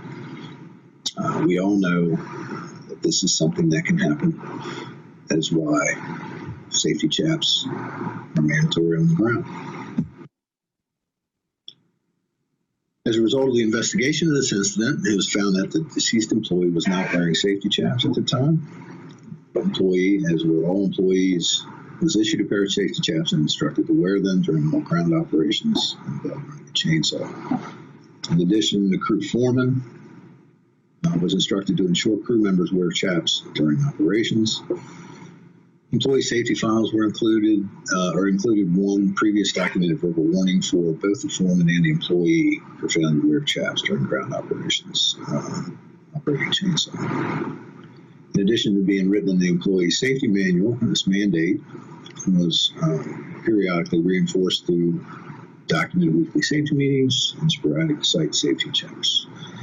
As you can see, this is the picture of a company that is in compliance with industry standards. So, in taking a look at the liability nexus, and pause here for a moment to say I'm not an attorney, and this was not a legal opinion. This was just a safety manager's layman's opinion on how the liability would lay out on the other side of this fictitious critical incident and its investigation. But in this situation, in my opinion, ownership comes out ahead with provided resources for CHAPS. They provided resources for safety management and resources for policy development, safety policy development. Management ensured employees received the CHAPS, that the employee received a written policy about wearing the CHAPS, ensured the policy was communicated through training, and ensured the policy was reinforced through documented disciplinary action. So, gave the employee the CHAPS, gave the employee the policy, communicated through documented training and disciplinary action that it was important. Conversely, both the foreman and the deceased worker had net negatives in terms of the liability in this situation. The foreman ignored the documented training, allowed a subordinate to make a poor safety decision, failed to enforce the policy, and had previously been disciplined himself for not wearing CHAPS. As well, the deceased worker ignored his training, made a poor safety decision, failed to abide by policy, and also had been previously disciplined. The important elements here for discussion, net positive on the diffusion of liability for ownership and management. There's no demonstration of neglect or willful disregard for human life, no malicious intent by ownership or management. Essentially, this is a situation where the company would fare quite well on the other side of an unfortunate fatality. If it was, if someone did attempt to litigate, it seems that there would be a finding in favor of the defendants, ownership and management. Likely sanctions would be none. Likely fallout would be a manageable PR hit, manageable decline in market share, which should be relatively easily negotiated through a little bit of reputation restoration and marketing. Incident 2, on the other side of the spectrum, again, fictitious fatality where crane tips due to overload, depending on the load strike to a climber, causing injury and internal bleeding that lead to death. The investigative findings of this incident are that the load moment indicator, or LMI, was not functional. At the time of the incident, it had not been functional for quite some time. There's no current copy of the annual crane inspection on board of the crane. The daily inspection document had been completed by the operator that morning, but the LMI was not mentioned. The operator considered the LMI issue an ongoing problem, of which ownership and management were well aware. By testimony, it was determined the operator was an experienced climber who was new to operating the crane, about 6 months of intermittent experience. The operator was also considered to be the foreman on the job. There was no crane-specific training documentation available on site or at the office. The climber was considered to have a low to moderate level of experience. There was also a ground worker present at the time, but no supervisory or training personnel present. So in this situation, ownership has significant net negatives. It failed to prevent the machinery with a known safety defect from being used in operations, failed to ensure annual inspection was completed and posted, failed to ensure proper training of the operator, failed to ensure training was documented, failed to ensure proper job supervision. Similarly, management failed to ensure the required safety equipment was operational, failed to ensure the annual crane inspection was completed and posted, failed to ensure workers were poorly trained or properly trained, failed to ensure that the training was documented, and failed to ensure that the employees were properly supervised. In addition, there are some net negatives for the crane operator. The crane operator operated the crane without the proper training, operated the crane without the posted annual inspection, and operated the crane with a known safety defect. wanted to pause here to just point out that in my experience, crane operators and tree care operations, crane operators, who work for tree companies, oftentimes I feel as if they do not understand their level of liability for crane operations. I feel like they are viewed, or they view themselves as somehow different than crane operators in construction, or a tower crane operator. But in reality, it's all very similar. And there's a significant amount of responsibility and associated liability with operating a crane. It's important, I believe, for crane operators in the tree care industry to understand that position is different from being a foreman on a tree care job. There's much more responsibility and much more significant liability, both civil and potential criminal liability. So they can't just, a crane operator cannot just fall back on the excuse that, I was told to operate a crane that had a safety defect. They have the authority and the responsibility to not do that. So just wanted to point that out. In this situation, no liability would go to the deceased worker. There's nothing in this incident that appears to be on their shoulders in terms of liability. Elements to consider: there's an inability to diffuse liability for ownership and management. There is a demonstration of neglect or willful disregard for human life. Probably not malicious intent. That's a much more difficult thing to show, but nevertheless, a lot of liability landing smack on the doorstep of both ownership and management. If this were to be litigated, likely there would be a finding in favor of the plaintiffs, the victim's family members. The likely sanctions would include suspension of accreditation, fines probably less than $25,000 from regulatory bodies, compensatory damages, including medical costs, burial costs, and income replacement. Potential sanctions include punitive damages, pain and suffering from the family, depending on the court's attitude about the situation. Additional monies may be applied for punishment to send a message to the rest of the industry. And potentially criminal charges.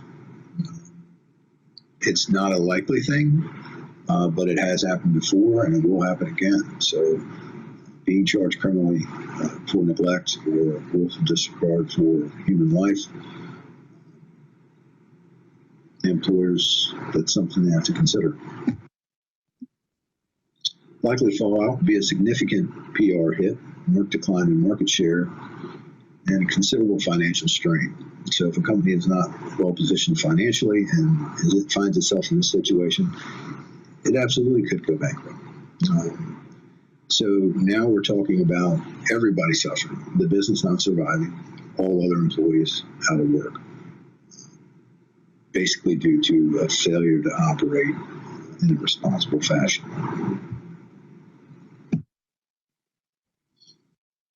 So as you remember, I'm speaking to my ownership, the ownership that I worked for in 2011, shortly after, within a year or two after becoming accredited. And, in that situation, my question to them is what can be a larger accredited company with a legitimate safety program net us? And the positives in that are, larger projects, better contracts. We were looking for those. This was going to help lead us to those. Lower insurance rates, better public image, and increased market share. All of those things can be gained from becoming an accredited company and acting in a way which an accredited company act. What it costs us is the mom and pop exemption. There is no more claiming ignorance. You cannot write down and claim to be an idealized version of yourself as a company and then fail to behave in accordance with that, or at least fail to, in good faith, try and behave in accordance with that. That excuse is gone. It's not a good excuse to begin with, but if you're a small company with really no regulatory knowledge, no one on staff that could or should have regulatory knowledge, that excuse may carry some weight, a little weight. But if you're an accredited company that understands clearly by its own administrative structure, its own policies and procedures, that understand clearly how they're supposed to operate and then don't operate that way, that's a big problem. In that situation, an attorney for the plaintiffs would characterize that company, namely us, as a successful business with lots of big equipment, high-end residential and contractor projects, accredited, they should know better, corporation concerned only with profits. I mean, just the whole thing would stick. It would not be good. So here, I just went on to kind of define for these guys the differences between the regulation and the standard policy. There's some confusion when I would approach one of the owners and say, hey, look, we need to start doing this way. And the response I sometimes would get is, where's this come from? Is this a law, or is this just something you think we should do? And I was tired of being on the receiving end of that. So I wanted to try and clarify what the differences were between the different motivations for the operational behavior that I was looking for. So in that, in light of that, a regulatory requirement is an official rule designed to control conduct, which when disregarded can lead to civil and or criminal liability, including fines, damages, and incarceration. An industry standard and or accreditation requirement is a guideline for practice which, when followed, fulfills the company's obligation to industry best practices and or the accrediting body. It facilitates regulatory compliance and the implementation of policy. If disregarded, the primary sanction is loss of status. Company policy, on the other hand, are in-house guidelines for operation that, when followed, ensure compliance with federal, state, and local regulations, fulfill accreditation requirements, and facilitate the implementation of industry best practices. If disregarded, there are no sanctions, only potential consequences. So policy is the end result of researching and incorporating regulations, industry best practices or standards, and accreditation requirements. The short version being that if your policy is sound and you follow your policy, you're going to be in compliance with regulations and you're going to be meeting industry best practices and accreditation requirements. The primary objective for policy, for the purpose of this discussion, is to maximize the strength of a company's position in relation to potential civil and criminal liability. And in order to get there, it's important to have sound policy. And to get that policy, you need to dedicate the resources and time, personnel. So if you can't do it, if you're an owner and you can't do it, find somebody who can. If you're a manager and you can't do it, delegate it to somebody who can. But somebody should do it. They should conduct the research, do the reading, look up the regulations that apply, read the regulations, come to understand the regulations. Same thing with the industry standards and the accreditation requirements. Go through those, distill them down, figure out which of them apply to your operations and which don't, because they all won't apply. But figure out which do apply or should apply, distill them down, try to simplify them, and turn them into written policy, integrate them into your policies and procedures. And then comes the difficult part. implementing that policy. And so influencing behavioral change or operational change, changes in behavior based on the policy that you believe in. And I don't want to, I think there's a mistaken idea about policy. When I talk about policy, I always talk about guidelines because they are guidelines. This is the way we would like to behave in this situation. That's really what a policy is. And I'm met sometimes with this black and white resistance that, because policy, we have to do it that way, it can't be done. It's not what policy means. It's a guidelines for behavior in general situations. We all know there are just multiple operational situations that require the consideration of a lot of variables, and they don't necessarily fit into some perfect policy slot. That's okay.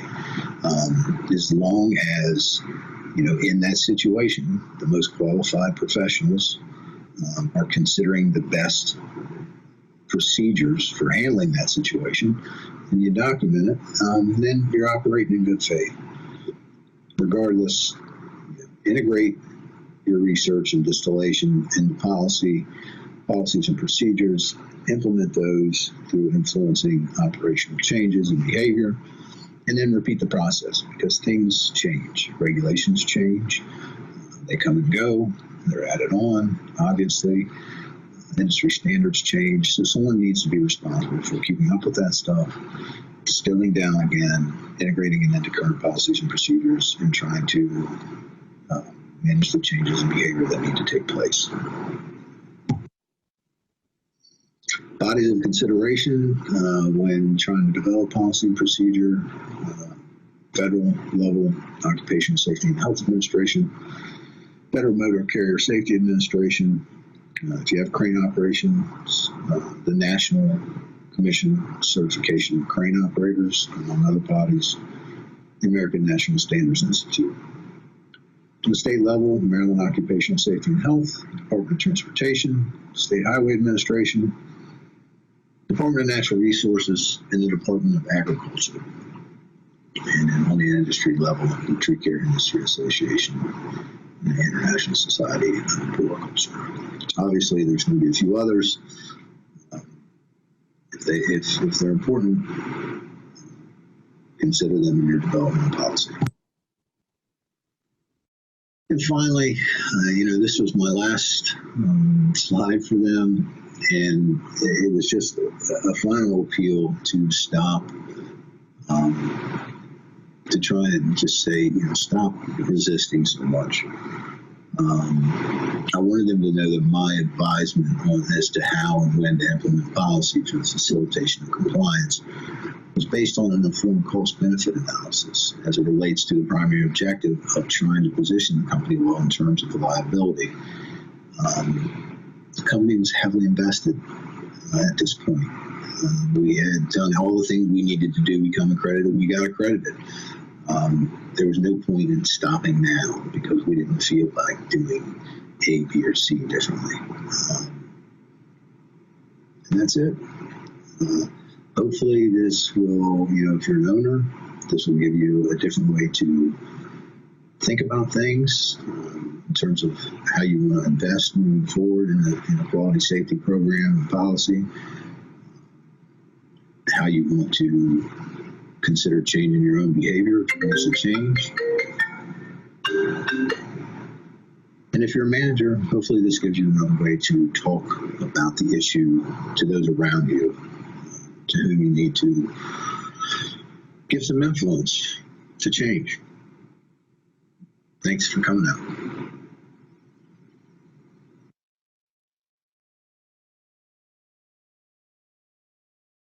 Our last presenter for our annual Day of Safety is Tom Thorson with the Maryland Occupational Safety and Health.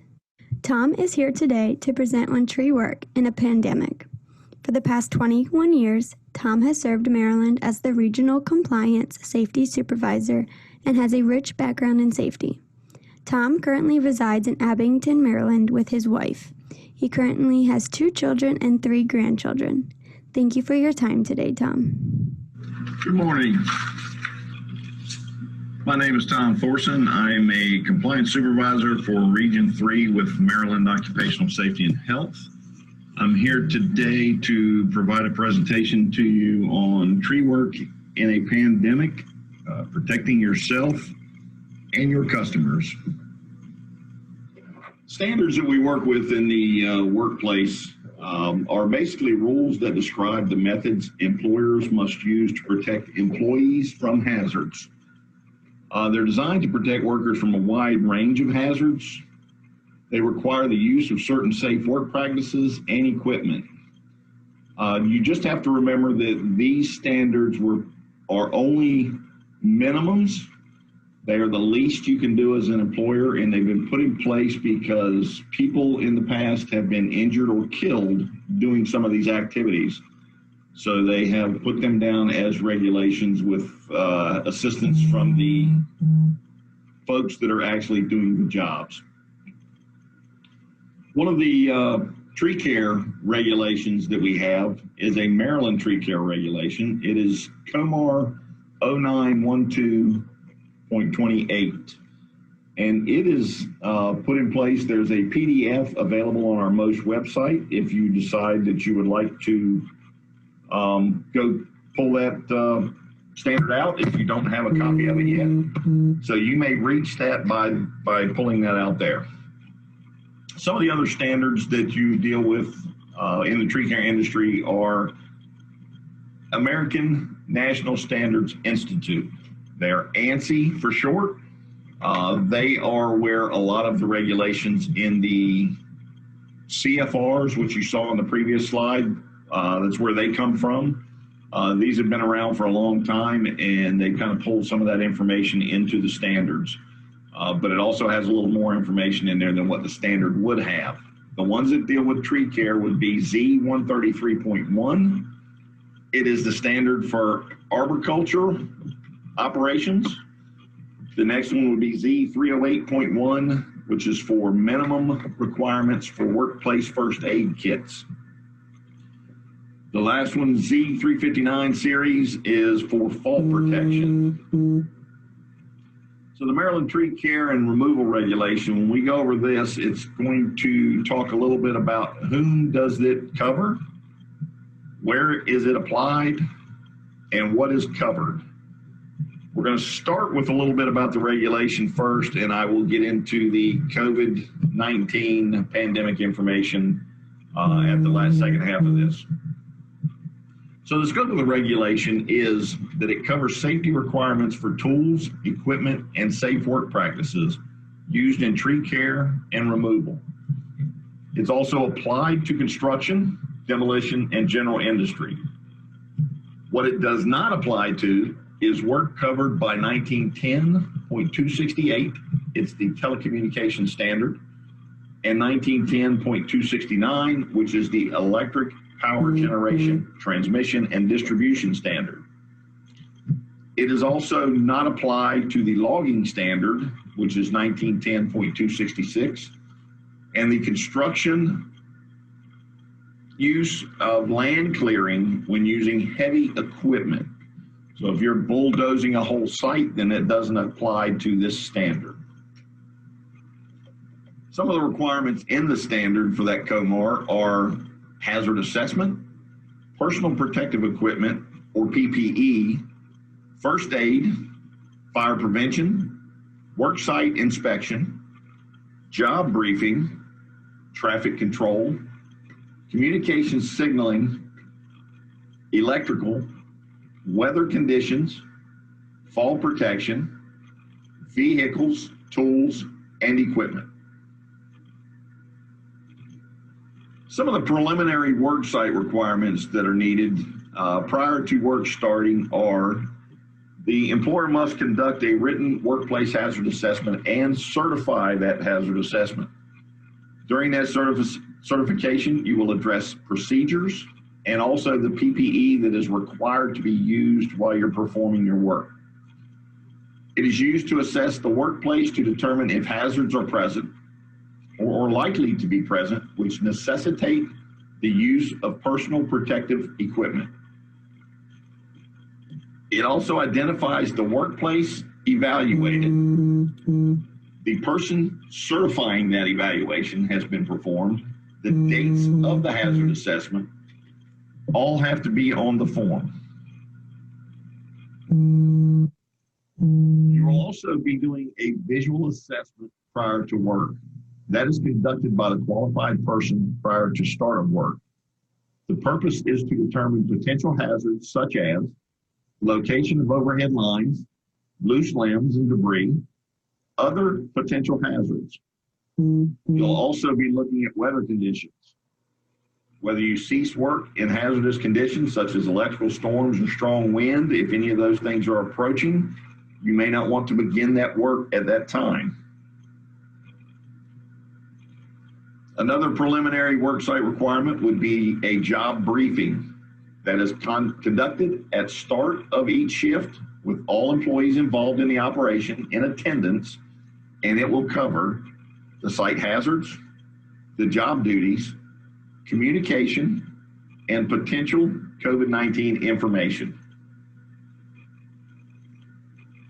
The personal protective equipment that will be required on site will be leg, head, foot, and eye protection.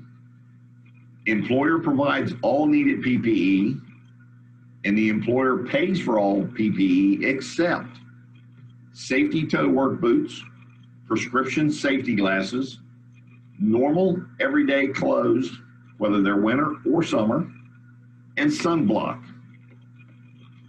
They will also have on site a first aid kit.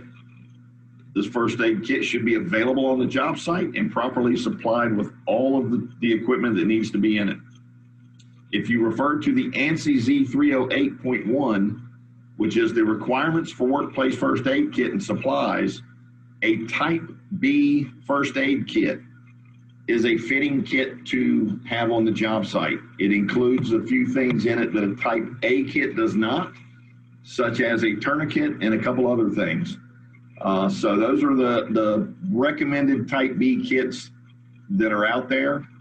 Most will have a guidance document at some point that will describe why that type B or how the type B was chosen. So you'll be able to review that also at some point. The next few slides just kind of show you, as an example, some of the different PPE that will be required on a job site. The leg protection, which is the chaps. We also have the safety shoe with the steel toes, the sturdy upper leather shoe, so we can make sure that we have those out on the job site too. Other things that are there: face and eye and head protection, whether it's safety glasses or face shields, hard hat. We need to make sure that the safety glasses meet the Z87.1 standard, and we also need to meet the ANSI standard for hard hats. So take a look at it, because there have been a few hard hats purchased that only are certified through the European equivalent of the ANSI, or and not for the American version. So we need to make sure that those are the appropriate PPE also. When performing brush removal and chipping, we need to make sure we're not wearing anything that might get caught and get you pulled into the chipper, whether it's loose clothing, any of the climbing equipment that may be on the ground, or the gauntlet type gloves that have the flares on the end that could be potentially pulled in by a branch as it goes into the chipper. You need to be able to properly feed the chipper. Stand to the side and turn away once brush is taken onto the rollers or the rotor. Use a long stick or branch to feed short branches, and keep hands, feet, and other parts of the body out of the feed hopper. Do not reach across the table to push anything into the chipper. Use that long stick or branch to feed that in there or to help push that in. Chainsaws. When we are using chainsaws, make sure that the safety device is in place and not modified. Proper use and adjustment of the chain brakes. When used in a tree, the chainsaw, if it weighs more than 15 pounds, must be secured from falling. The two-step rule is more than 2 steps Brakes shall be engaged. That way, if you trip or fall, you do not engage the chainsaw that can potentially cut you when you fall. Held firmly with both hands while in use. And also while in use, you must maintain balance, footing, and have a firm grip on the chainsaw. Traffic control. When employers are exposed to vehicular traffic on public roads, they need to be able to utilize the Manual of Uniform Traffic Control Devices. It is called the MUTCD. Maryland has a version also of that, so you need to make sure that your people are trained in how to set up a traffic work zone. You need to make sure that they are certified to be flaggers if you are using flaggers. And you need to also make sure that they have the minimum Class 2 reflective garment, whether it's a vest or a t-shirt or something that has the reflective material and is considered Class 2. When you're working, obviously you must be trained in how to do your job safely and appropriately. Training must be provided by the employer at no cost to the employee as soon as it is possible. So when you start work, you should be getting trained in how to do your job. You need to be trained if there's a new job assignment, something that you're not familiar with and you've been assigned to do it. You need to be trained in how to properly do that job. You need to also have retraining if the training you have received in the past has not been understood by you or you are performing those duties in an unsafe manner. Training must consist of the following elements: safe performance of assigned work tasks, equipment use, operation and maintenance, hazard recognition and avoidance, site-specific procedures, practices, and requirements as required by this regulation. New employees required to be closely supervised until they can safely perform duties have to go through that training also. First aid training. All employees must be trained in basic first aid, controlled bleeding, and immobilization. Training must be up to date, and all training must be conducted by a qualified person.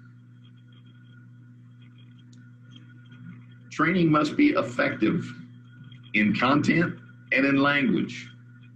It must cover the items of the work being performed, and it must be done in a language that the employee understands. Certification of that training is needed and verified through written certification. You must have on that certification the employee that was trained or employees, the subject matter that was given, the date of the training, and who gave the training. Make sure those are all documented on that certification form. Record of training maintained for a duration of employment. Okay, so we'll go through the COVID-19 information now. And first of all, we'll start with what is COVID-19. COVID-19 is an illness caused by a novel coronavirus. It is highly contagious, spreading directly and indirectly from person to person. The outbreak began in Wuhan, China, and is in just a few months, it has infected millions of people worldwide. How is COVID-19 spread?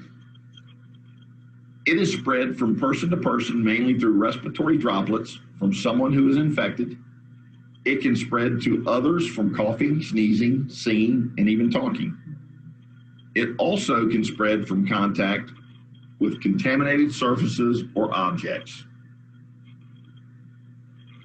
Through respiratory transmission, the transmission via different size droplets. If you look at the photograph there or the picture there, you'll see the size difference in droplets. Respiratory droplets are droplets between 5 and 10 micrometers in diameter, known as droplet transmission. Droplet nuclei are less than 5 micrometers in diameter, which can carry microbes and cause airborne transmission. You start looking at the droplets, the smaller the droplets are, the better ability they have to stay airborne. The larger they are, the less distance they travel and they settle out faster. So we have the two routes of respiratory transmission. Droplet transmission occurs when a person is in close contact, less than or equal 1 meter, with someone who has respiratory symptoms. Airborne transmission can remain in the air for long periods of time and be transmitted to others distances greater than 1 meter. COVID-19 is primarily transmitted via droplet transmission, but airborne transmission may be possible under specific circumstances. If you look at the photograph there, you can see the difference between the larger and the smaller droplets. The viability of coronavirus. The coronavirus can be detected in aerosols for up to 3 hours. That is more the airborne style of coronavirus. The virus remains viable for hours up to days in a variety of materials. Roughly 72 hours for plastic and metals, and 24 hours on porous surfaces such as cardboard. What are the signs and symptoms of infection? COVID-19 typically causes mild respiratory illness, but can cause severe disease, including pneumonia-like illnesses. Typical symptoms include fever, cough, and shortness of breath. Other symptoms include chills, fatigue, muscle aches, sore throat, loss of taste or smell, nausea or vomiting, and diarrhea. Symptoms begin 2 to 14 days after exposure. Some people have no symptoms at all. How to report unsafe working conditions.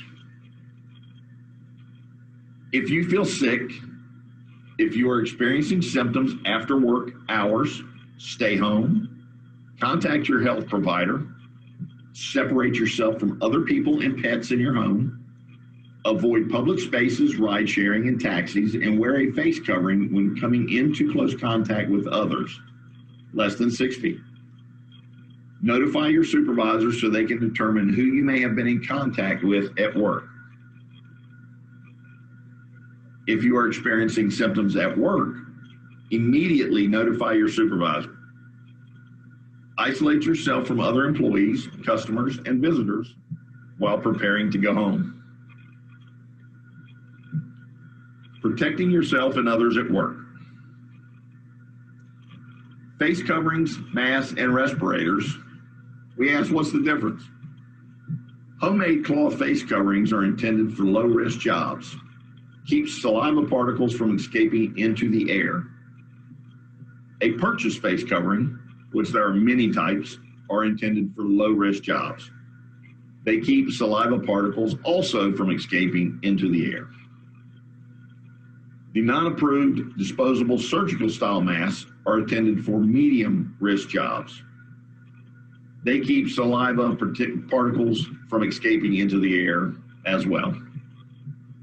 The N95 respirator are intended for high and extremely high risk jobs. Not only can they contain some of the saliva particles that you generate from yourself, they also protect the wearer from inhaling saliva particles already in the air. So out of those styles of coverings and masks, the N95 is the only one that will protect you from inhaling the saliva particles yourself. Work controls. These are all things that you may do to help prevent the spread of coronavirus. Keep at least 6 foot distance from the closest person. Limit the time talking to coworkers or customers. Use forms of greeting that do not involve physical contact. For example, no shaking hands. Don't touch potentially contaminated surfaces. Sanitize common use surfaces prior to using them. For example, a telephone, keyboards, hard hats, safety glasses, chainsaws. Practice proper cough and sneeze etiquette. Tell you now to cough into your elbow, sneeze into your elbow, always covered. Practice frequent hand washing for 20 seconds and wear face coverings if you can't maintain a 6-foot distance. Disinfection of surfaces. Management should ensure hand washing facilities and/or hand sanitizer are readily available and accessible on work sites. Disinfecting supplies should also be made available to all employees when needed. Employees wipe down tools and equipment as needed. Protecting yourself and the others in the field. Follow same controls as required in your office. This basically means you social distance, you wear a mask, you wash your hands. All of those items are required. Recommended to only use single occupancy in vehicles and also in private vehicles. Those vehicles should be sanitized after each use. For high risk, very high risk establishments, consider conducting conversations with customers via telephone or video chat. Conversations with customers and employees can be conducted outside while maintaining a 6-foot distance, remotely by phone or video call, in person at their workspace, minimizing contact at least 6 feet with the public and other workers at the facility. In-person conversations, ask the customer to wear at least a face covering. Protecting yourself and others with the sanitation and disinfection. Provide staff with antiseptic hand sanitizers, towelettes, and disinfecting wipes to wipe equipment and surfaces. All materials and equipment should be wiped down as feasible before leaving the worksite. Sanitize or wash your hands upon entering and before leaving a site, and as necessary while on site. For equipment and materials, take as few materials and equipment on site as possible. It's less you have to wipe down, less work you have to do to get it off site. Do not share materials or equipment with others. Wipe down materials or equipment with disinfectant or antiseptic towelettes upon leaving the site, or if someone else needs to use that same piece of equipment. For on-site activity, conduct the necessary field activity on site, but limit the time at the establishment and contact with others at the establishment. Take the route into the work area that minimizes exposure risk. Just an example, do not enter a hospital through the emergency room doors. So we want to enter into the area through the least occupied area, away from as many people as we possibly can. Choose a staging area in the work area that minimizes exposure risk. For the personal protective equipment in the coronavirus, employees should be provided with appropriate PPE for the coronavirus, appropriate to risk associated with the job. The PPE must be properly fitted and worn, consistently used, regularly inspected, maintained, and replaced as necessary, and properly removed, cleaned, and stored or disposed of to avoid contamination of self, others, or the work environment. When this says properly fitted and worn, the face masks and coverings should all cover the nose and the mouth, not just the mouth. Dispose of the PPE immediately after use in a dedicated container unless it can be disinfected. Some of the other additional regulations that need to be utilized by the employer could be fall protection, ladders, injury illness, record keeping, hazard communication, SDSs, chemical information lists, respiratory protection, dust masks, bloodborne pathogens, fire protection, equipment operator training, industrial trucks. These are all things that could potentially be used on the job site. Some recommendations are use the regulation booklet to determine if you are in compliance. I described that you can get it off our website in a PDF form if you go to the MOSH website. Download and thoroughly read the other regulations that might apply to your business. Use the other materials in your packet for guidance and training. Attend MOSH free seminars for additional information, or call MOSH for questions or our consultation unit. I'd like to thank you for your attendance and for asking for us to come present this presentation to you. If there are any questions at this time, I will be here to answer those questions for you. Thank you very much again for the invite to this, and I'm ready for the questions. Thank you.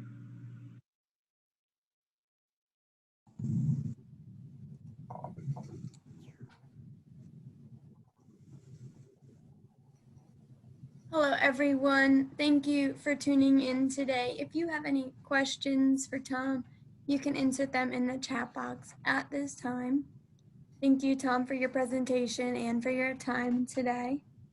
While we wait to see if any questions come in, I have added the credit form once again to the chat box. So if you need credits and you have not completed that, please have it done by 4 p.m. today. If you have any questions about our form or the credits, you are welcome to give us a call here at the office.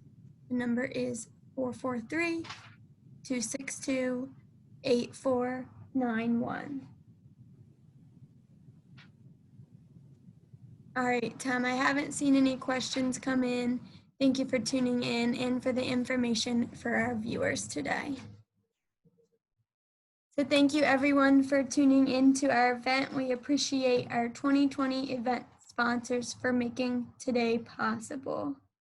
Once again, if you are online, we will be including the credit form via email following today's event. Thank you again and have a great email.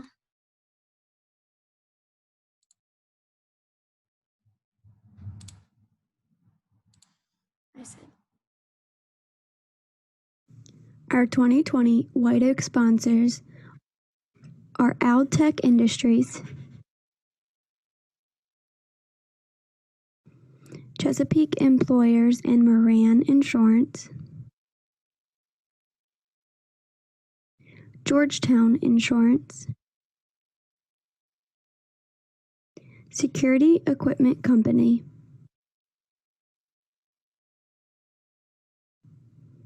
Vermeer Mid-Atlantic. Our 2020 Sugar Maple sponsor is First National Bank.